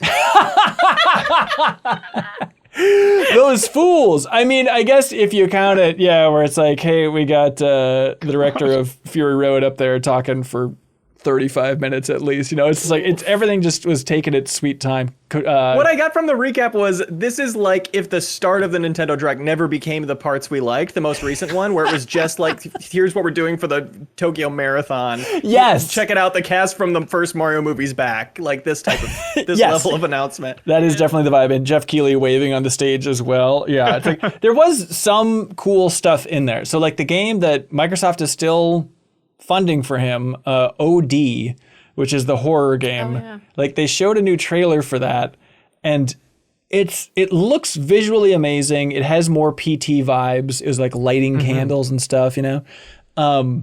But it's still just the way they're talking about it is confusing because like Jordan Peele is also working on OD. Another one. But the weird thing is, yeah, Kojima's like, oh, the subtitle is knock. So it's OD : knock. But he's like, but that one's just mine. Whereas Jordan Peele's working on a different type of fear. Yeah. I think they're probably going to be just a couple hours each. And it's just like an anthology, like episodic type That'd be cool. thing. I assume Knock will, just a couple hours at most. Do you think they'd Knock release all in be one like- big batch? Or is it going to be like, Maybe way down the line when it's like all done. yeah, I just know that a knock on the door in the year 2025 that you're not expecting is one of the most terrifying things of all time. I don't answer. Like, yeah, ever. I hide. I run and hide. I'm not home. So scary. and then Kojima's with you, especially when you're trying to light your little candles and you're listening to babies' cries, they're being tortured and stuff, like in the trailer, and then you hear a knock on the door. It's the worst time to hear it. It suddenly becomes really scary. Yeah, exactly. But yeah, Kojima, he said in this presentation, he said, quote, I want to scan a ghost for the first time in a game and get an award for that. So Excuse me? Say that again. What does he that wants mean? to put a ghost through a scanning system to put a ghost in OD itself. Wouldn't that be spooky? I would watch that documentary. Hideo Kojima Ghost Hunters. I would watch it. And So he 100% believes in ghosts. I think so. That's really cute. And well, don't you see him like whenever he posts those pictures of like him in that white room with his arm around nobody? I guess there's paranormal entertainment awards.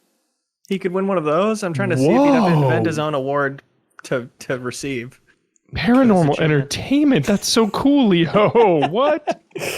But yeah, it looks visually amazing, and they're saying it's definitely the next level from Death Stranding 2. So we'll see how that goes. But then they also announced plenty of Death Stranding stuff, where there's an animated film coming that's working titled Mosquito. That's Sweet. The animation looks pretty sweet. Just a little fight scene is all they're showing off here. They had like the director for the movie from A24 come out, and he's like the same director that did the third Quiet Place movie and stuff. Okay. And yeah, he just, it was weird because he says that Kojima got to pick the director for the movie, which is like, you think A24 would have some say in this, but that's the way they pitched it at this big Kojima event. So certainly getting all the benefits of the doubt. And then he talked about the successor to Metal Gear Solid that he's making with PlayStation, which is the way they pitched it, right? Because it's another game that they describe as tactical espionage action. And this is Fizzant.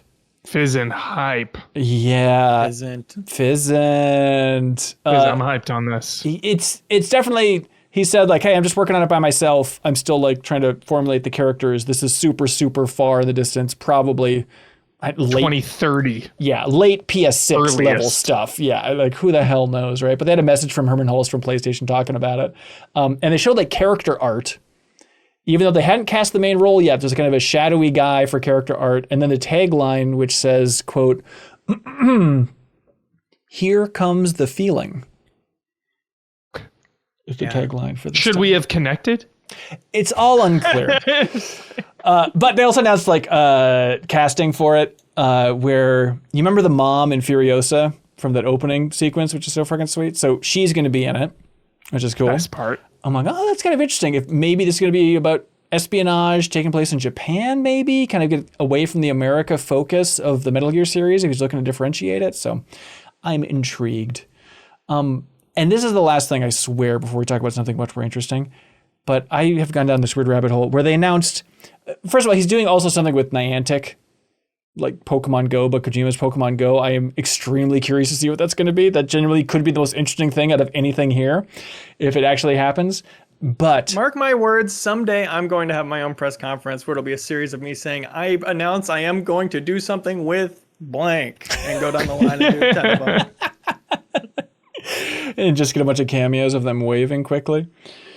If that. Yeah. If they even know I'm about to say it at all. Smart.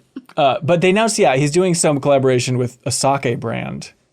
And they had, believe it or not, this is what they spend an hour or 2 hours and 40 minutes doing, is running through this sake promotion. But this is where it gets weird, because I don't know if you saw that Ghost of Yōtei is partnering with Sapporo, the Japanese beer. Love Sapporo. Okay. I love Sapporo too. Big fan. They announced they have their Yōtei 6-pack is the idea for that game. That's fucking great. It's For the very good. Yōtei 6, dude, I gotta get this. Yeah.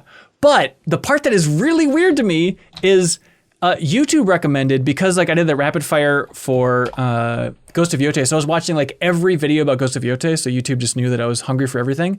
So a while ago, YouTube recommended this video that Sapporo, the beer company, made that was like a little documentary about the collaboration with Sucker Punch and Ghost of Yōtei and everything. But it was like, I don't know, 10 minutes long or something. And I remember seeing it and I was like, what? This is like a well-shot documentary, and they put it up on the Sapporo Beer YouTube channel that has 112 subs.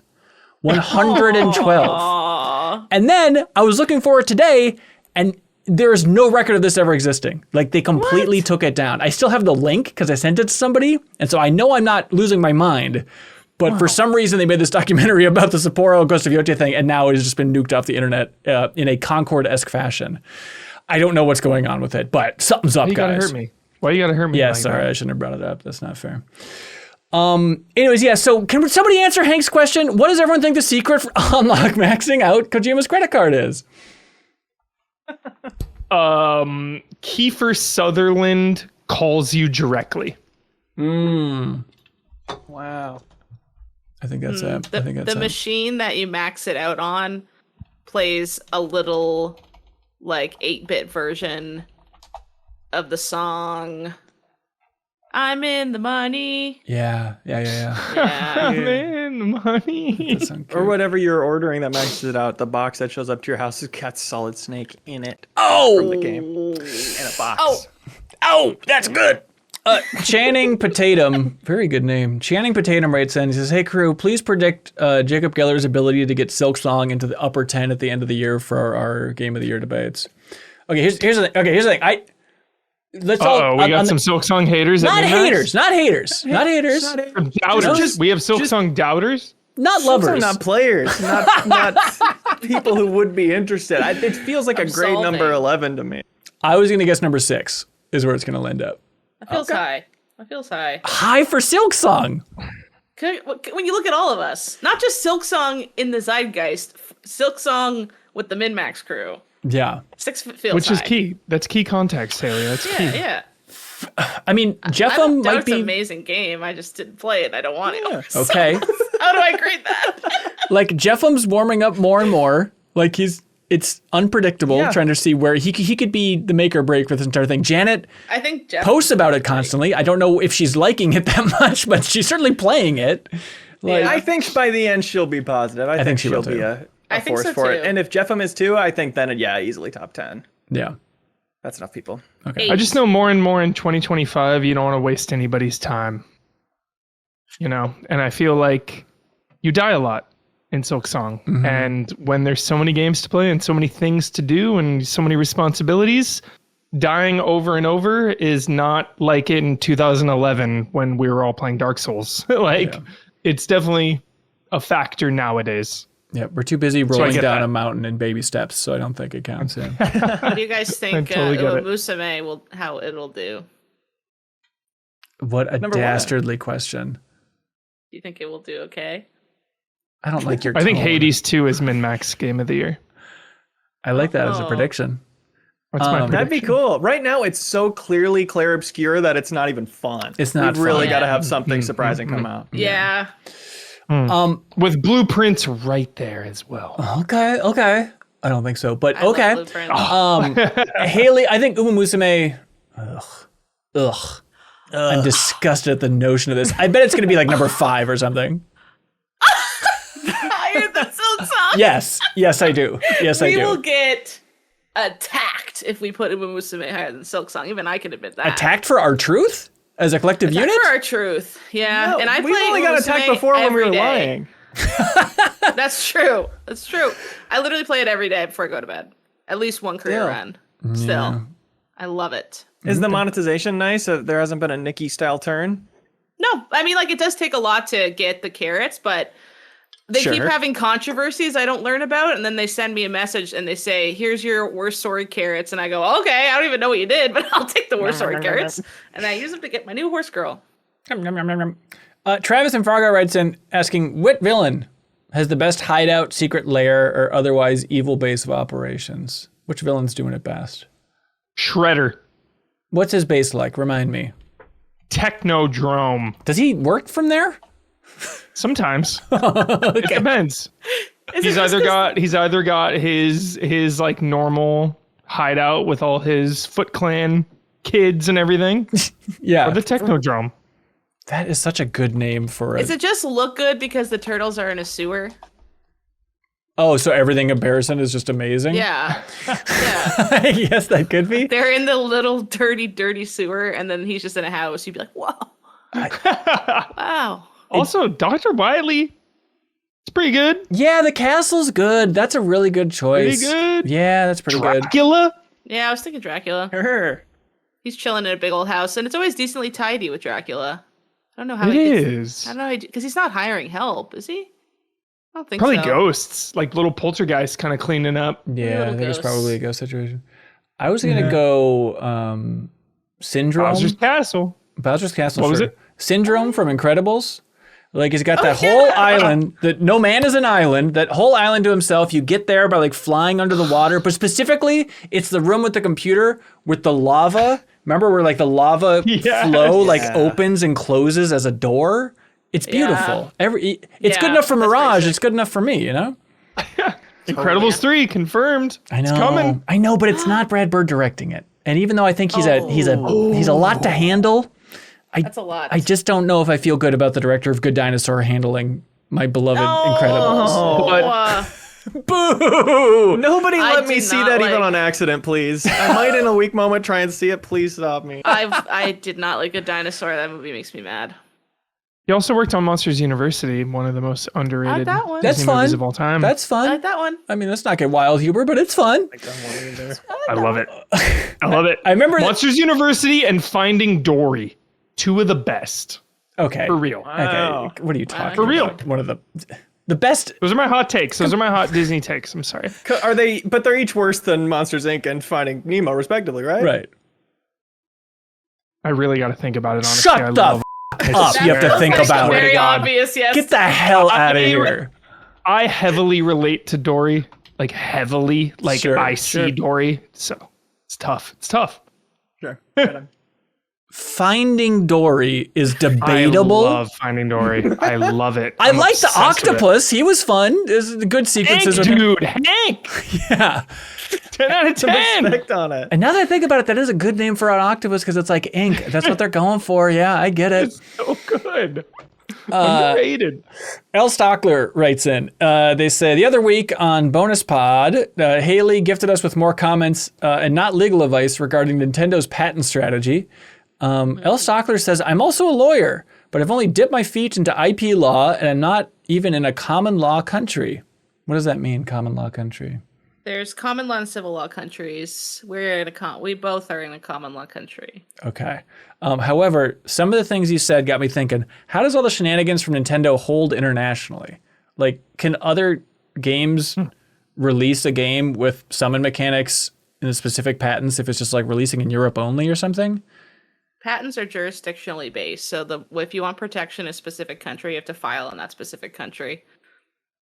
So they have it in Japan and US, so they can enforce it in Japan and the US. But since those are the two biggest game markets in the world, someone isn't like, time to release my game in Canada to get around the like no one would do that because they would just make 1/100th less money. So they just wouldn't do it in the first place. It's so kind of may as well have it for the whole world.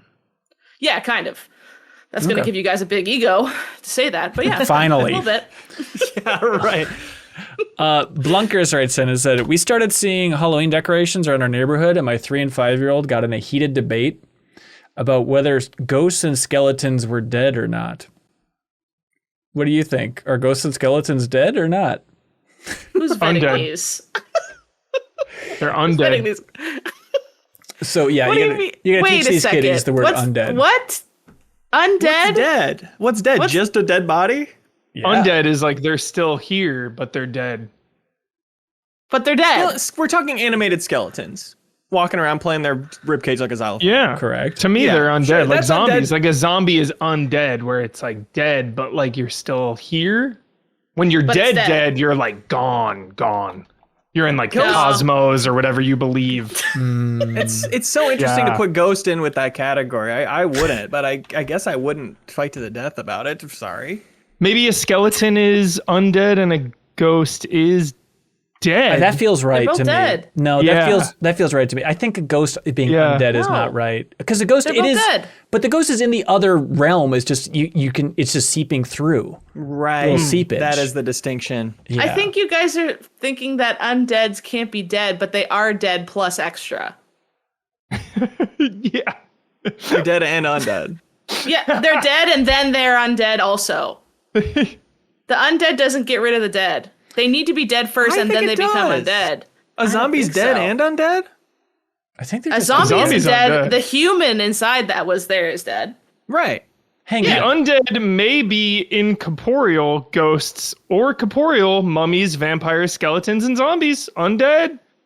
But hang on. But But they That's are what the dead. internet says. Undead. They're undead. That's Is what it the internet AI? Is says. it AI overview? No, Yeah, that just makes stuff This is up. Wikipedia undead. Okay.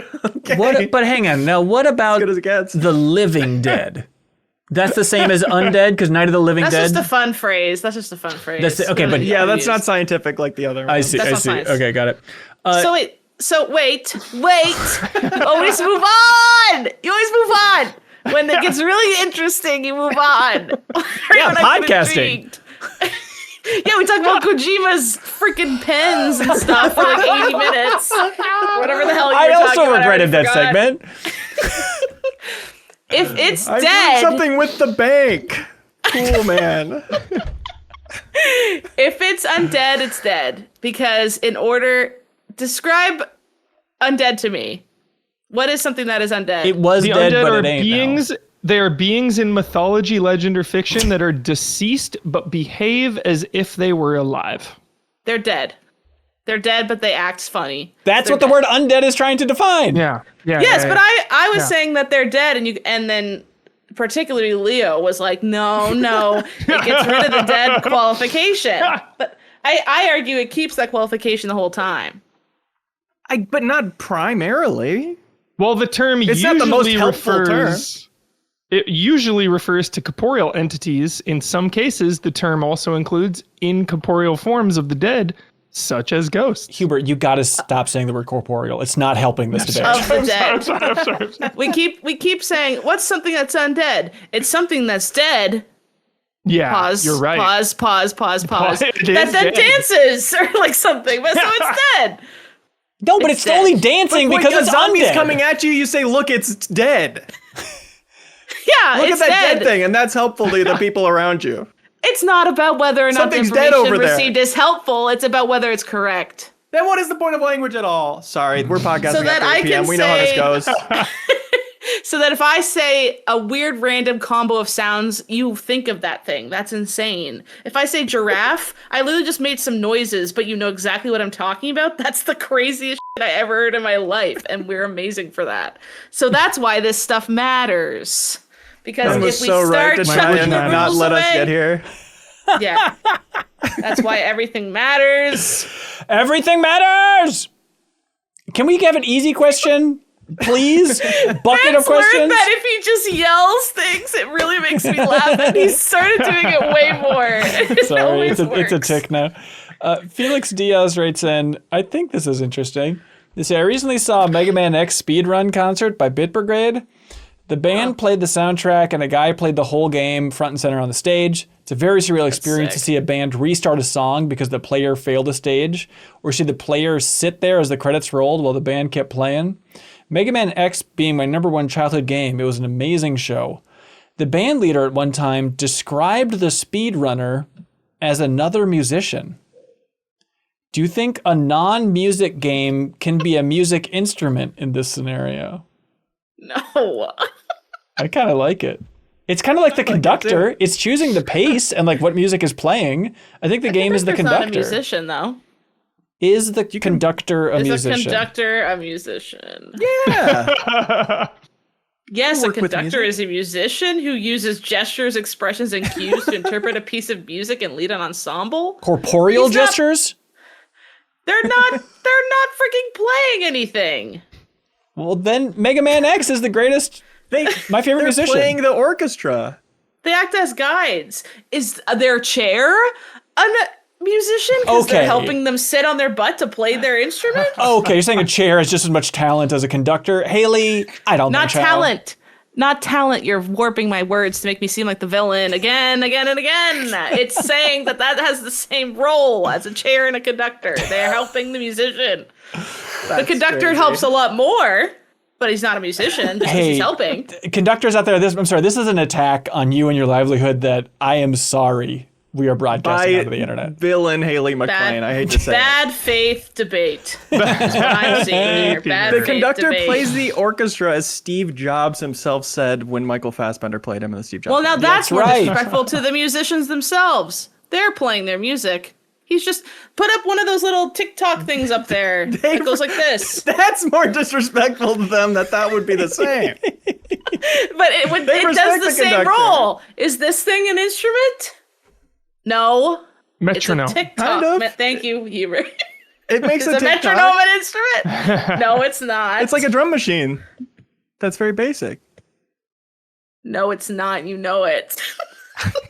Haley, you are out of line this week. I'm getting tired. I couldn't tell. Lily S writes in, and Lily asks, hey, it seems like no one's talking about the recent update to Game Pass or Game Pass PC, where all downloaded games on Steam and Epic are now visibly listed in the Xbox app. Any cohort see anything weird from this merger? I hear ya. It is, I feel like we're in such a weird spot with the industry, with Microsoft and Xbox for 1,000 different reasons. But one of them is, it's just like, is the basic assumption now, and it's just common accepted unannounced wisdom, that the next Xbox will be able to run all your Steam games. Because that is such a wild, Hail Mary, awesome thing. That would be and really I feel good. like, I don't know if we're just kind of tricking ourselves into all being like, well, of course that's where we're going, with them merging these lists more and more, and the Rogue Ally basically doing that already. And so if they don't do that, am I right to be upset? Yeah, because it just means they just want to sell you hardware. Right. Which I think it's the, And it's if they the- wanted to just be like the best place to play games, they would do the first thing you said. yeah. Yeah. So you can be mad if they don't do it. I don't know what all the clues are that they are going to do it, but I think in a vacuum, it's just something smart they would do to have Xbox's browser be the place you go when you say, I'm going to play a game today. This is the place that has all of them versus Steam. You have to manually add the Xbox ones. Xbox just has everything. Yeah. Yeah. That's like a way to get you into their interface. Yeah. Yeah. Yeah. Yeah. I think it's going to be a wild day when and if they announce it, that you can play your Steam games plugged into your TV through an Xbox. And that is the, don't you think, Haley? Don't you think that's going to turn some heads? It's the one thing the Xbox could do to turn heads. It Yeah, really is the absolutely. only thing. That would change the game. That would Yeah. absolutely change the game. Yeah. Yeah, that's big. That's big. They're right there. They're right on That's the like right 1 there, yard too. line. Not to be too cynical, but I think just by virtue of Xbox doing it, automatically nobody would care. Like any cool thing, Xbox doing it, suddenly it's not cool. Yeah. You're saying it's the Kyle Bossman principle of Xbox will never win, even with this thing that makes complete sense. I think when he said that, he cast a powerful hex on the company. Yeah. Fancy Graham asks, how often do you use the back buttons? Never. Never, ever. I use them sometimes on Steam Deck. It automatically binds to the back, like X and Y. I don't know which ones really. Oh. But I sometimes bind things to it when I have to be like pressing R1 a lot and I'm playing in bed next to my wife who is trying to sleep. And the click of R1 and L1 are like the Now wait a loudest buttons on second. that I thing. got absolutely reamed for that this week, and you're gonna drop that Because very he's not casually. You do the blasting same a thing? TV I've got at the same headphones in time. with it on minimum brightness. Damn it. Never mind. He's a courteous mind. gentleman. And he was tipping his conductor mere hours before at the concert they were at. That's right. The back buttons are quieter. So I did. They So are. that is the situation when I do that. And honestly, it makes me wish I like was more in the muscle memory of using them because they are. You're even conscientious about button volume. Yeah, it's called I loving could your never. partner and respecting them, Haley. He's asleep. He doesn't know what's happening. Listen to Bonus Pod for the full description of the The terror. full couples therapy. Yeah, no, I essentially used Bonus Pod to hash out my couple problem, and then everyone was on his side. It's very frustrating. wow. Travis and Fargo writes in endlessly. They say, what was your last sleepover with friends? Do you still do that kind of thing? Yeah. Many years ago. Too long My ago. friend Kyle comes and spends the night, and we even bought him a Japanese mattress to put on our couch so that he's more comfy when he comes over. And then we That's so always fun. play a really long game when he comes over, like kind of like a super massive game or something. In two ways. Yeah, I think, here's why you're wrong, Haley. And I'm sorry to just dunk on you, but I don't think Well. Kyle really comes over. No, I think for a sleep, you have to be sleeping in the same room for it to be a sleepover. Not in my big age. Well, that's what they're Nowadays. asking, I think. Yeah, it's like as an adult, it's like you can't just have somebody drunk crash on your couch, 3 rooms No. over. No, that's not a That's a sleepover. sleepover. That's a sleepover. That's not a sleep. You need to be That's like a sleepover. in the same room, giggling as you go to sleep. That's a sleepover. Haley, you host Pew Pew Bang. I assumed you understood the nature of sleepovers. Yeah, but in that case, it's like we also are in our 30s and our backs get hurt if we Yeah. don't have our space. So me and Kyle giggle and kick our legs and play games, and then at like 2:48 in the morning, I go night, and I go in my room 5 feet away and fall asleep, and our doors are open if that helps. It helps a little, not enough. Okay, That's I don't know not a that. sleepover in my I eyes. need This to is an beat adult up his ass or sleepover. something. I feel like an adult Excuse me? sleepover is like you have a cocktail and you talk about things, and then it's like, all right, good night. I just think that's a And subpar having sleepover. breakfast together in the morning. Yeah. Yeah. Is a sleepover vibe. Yeah. See, I think No. the way I do the sleepover is it has the spirit of what you're talking about, Ben. It's just that the part where we're unconscious, we are technically in different beds. And I'm saying But that we have all nullifies the it. giggling and all the gossip that you're thinking of. That No, makes it fun. that's the combo breaker is what I'm saying. When you say goodnight and go to a different room, that's when it all ends and no longer is it a sleepover. That's crazy. That's crazy. It's correct. I might take Ben's side here, if not for desperately needing Haley and I's friendship to be repaired at this moment. So I'm focusing on that. I'm putting my priority there. Good. smart move. But at our friends meetup we do every summer, we get a Airbnb in some city and we all meet up there, and it's such a fun week. Since the second one where I discovered how fun it was, I always people are like, oh, I guess I'll take the bedroom. We're a couple, so we'll take one of the bedrooms. I'm always like, I want to be in the living room Yes. with the group of people, because that's when you have the delirious late night riffing as you're falling asleep. That is like the best vibe in the world. And it's amazing that that vibe is even accessible still at age 32. Yeah, bottle it and sell it. No, totally. Like, Yeah. It sucks to be in that environment. I've had it where like you can hear the communal room and you're in like a little bedroom of the Airbnb or whatever with friends. You can just hear like, oh, there are people still awake. Like I hear talking and laughing still happening in another room. This isn't fair. Damn it, this isn't fair. And you start shrieking and punching the wall. Yes. So they get scared and they stop having fun. Yeah. That's right. A little OD knock on the door. All right. What do y'all like for question of the week here?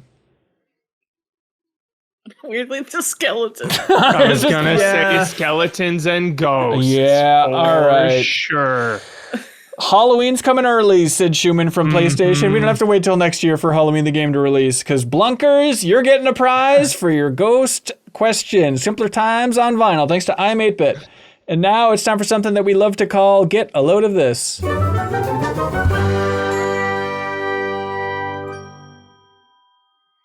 All right, step right up. Get a load of it, everybody. Jacob Geller is getting married and traveling on his wonderful honeymoon and all that stuff. Yet, Nice. Send him my regards if you talk to him. I will. He's probably listening to this right now. You can send him to him right now. Nice. Congrats, Jacob. I love you. Wow. Like in a way that you think they should stop the marriage? You object? No. I love him as a human being. Okay, cool. Yeah. Anyways, yeah. But, he sent me this and he's like, hey, this should probably be your Get a Load of This. And he's right.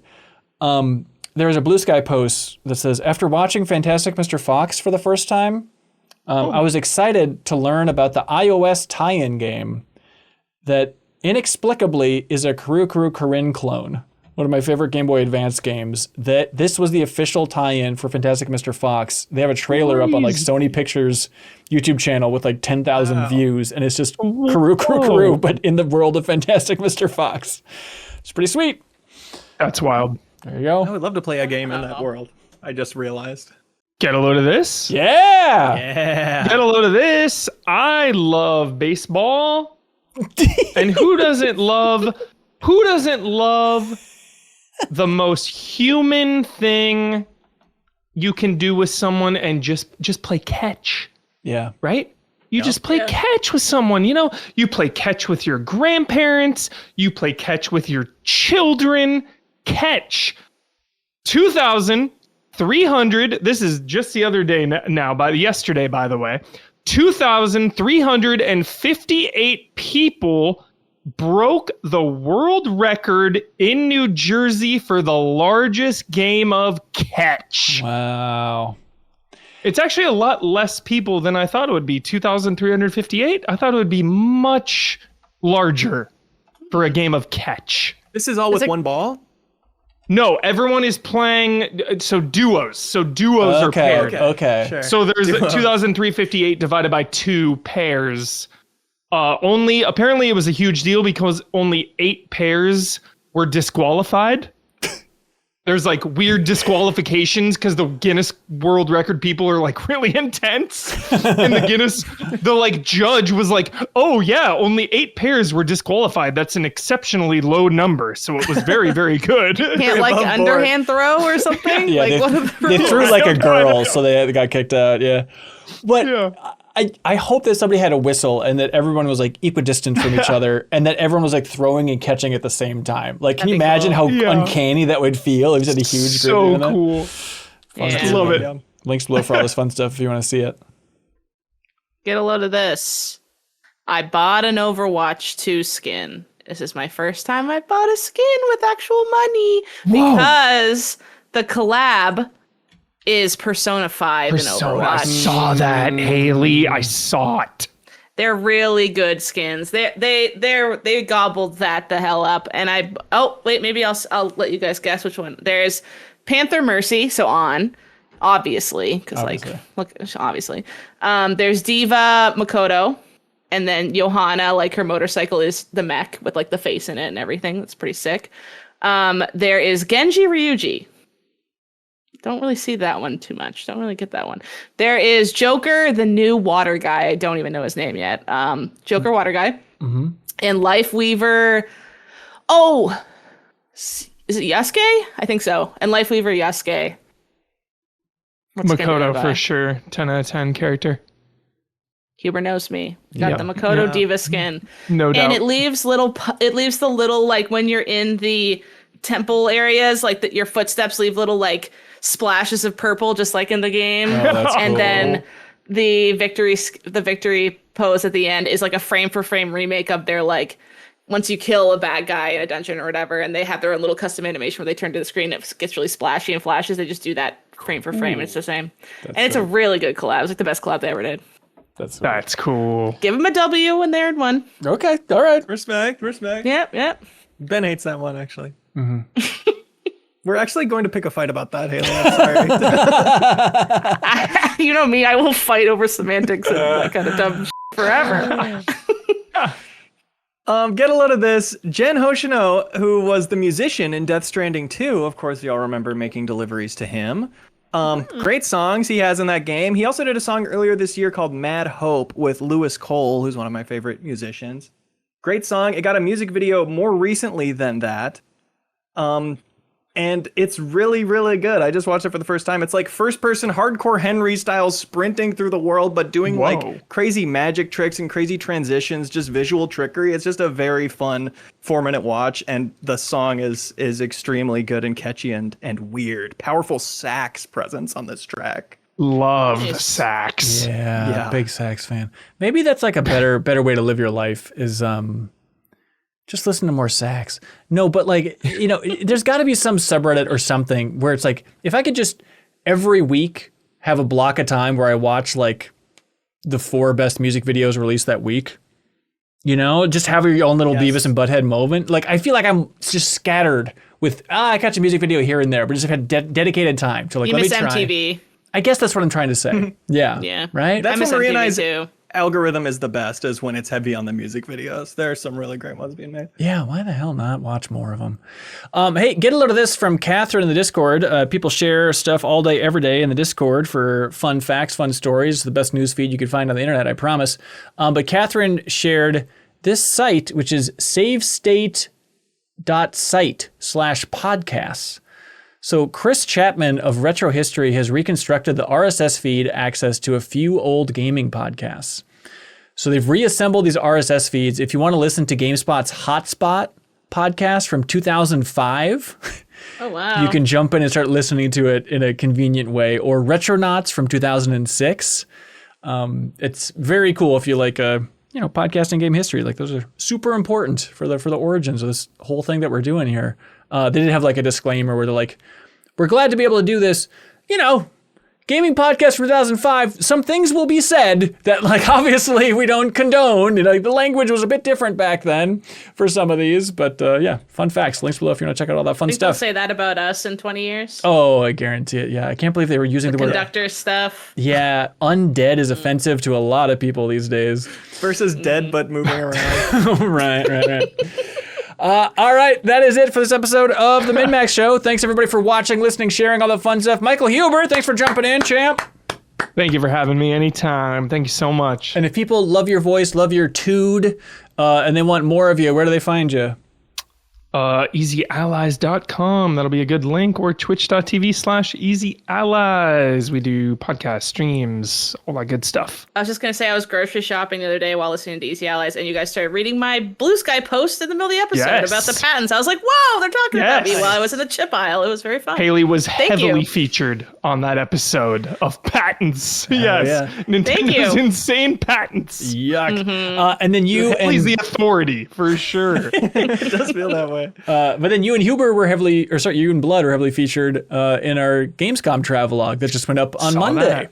Yeah, you two popping up over there in Germany. So So if you want a taste of that entire trip to Germany, that travelogue is up, and it is Jenna Garcia and Ana Diaz traveling to Germany for Gamescom, the biggest gaming show in the world. So you can check that out on YouTube. It's so odd and fun to like edit that, just because it's like they didn't know each other that well. They had met like a couple times. Just like, hey, here's 10 hours of footage. Yeah, here's like 10 hours of footage of these people kind of like getting to know each other in Germany. It's like, it was really I felt fun. like they were best buds forever. I think it's a nice bonding experience. I think like going on a trip like that was really fun to watch them get along so well.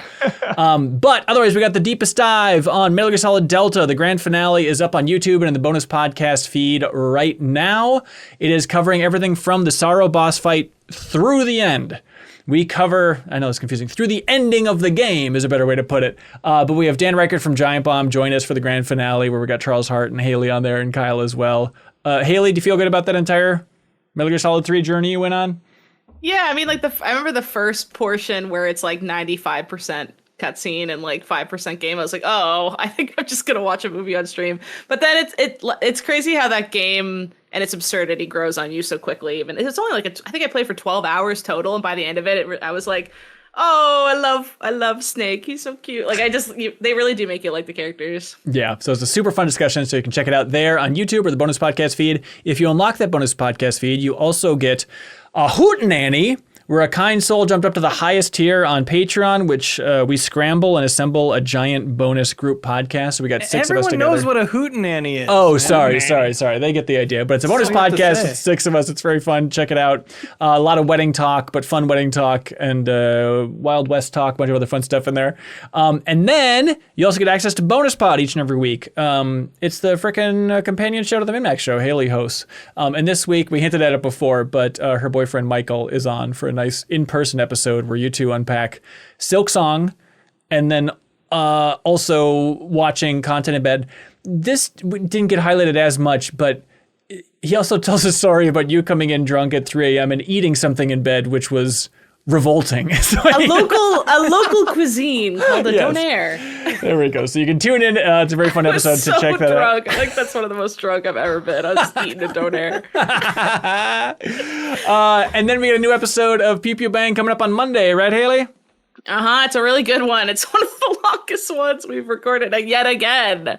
Wow. I am amazed every time that I see you all in that Discord channel. It's like, oh, they're recording Pew Pew Bang. And then like 5 hours later, I'll check my phone again and be like, oh, they're still in that channel recording Pew Pew Bang. Well, you know what's crazy is like we end the podcast and then we all keep talking for like 30 minutes about like other stuff that we wouldn't talk about necessarily recorded, but we just like want to catch up and chit chat some more. So it's like, it'll be like 12:30 my time and we end the podcast. I'm like, I'm tired. But then we'll start talking about Janet's wedding or something. And we just kept talking for like 30 more minutes. Like, Oh my God. It's just like such good vibes. That's so cute. But you already teased it earlier in this episode. It's about Pokemon. Oops. Did I say that earlier? You did at the start of the show. Yeah. Yeah, it is. Why keep it a secret? Subscribe to Pew Pew Bang in the standalone podcast feed, please. I guess I don't know if like Janet does the socials more than me, and she has a big reveal tweet or something. I don't know. I don't want to step on any toes. Get it out there. Please listen to it, people. It's fun. It's really fun. It was But a really she's good also not episode. wanting to step on your toes. I think that's probably what it is. Yeah. Probably. So subscribe, Pew Pew Bang. It drops on Monday, every other Monday. And then also remember, if you jump in before this coming Monday on Patreon at the $5 tier, you get all that bonus content, the bonus podcast feed. And then also we'll DM you on Patreon with a Steam code for the Rogue Prince of Persia from the developers behind Dead Cells. So get the good game and help support us at the same time. Jump in before Monday. All right, that's it. Thanks so much, everybody. Greatly appreciate it. Huber, you're the best. You're the best. Until next time, be good, have fun, let's go.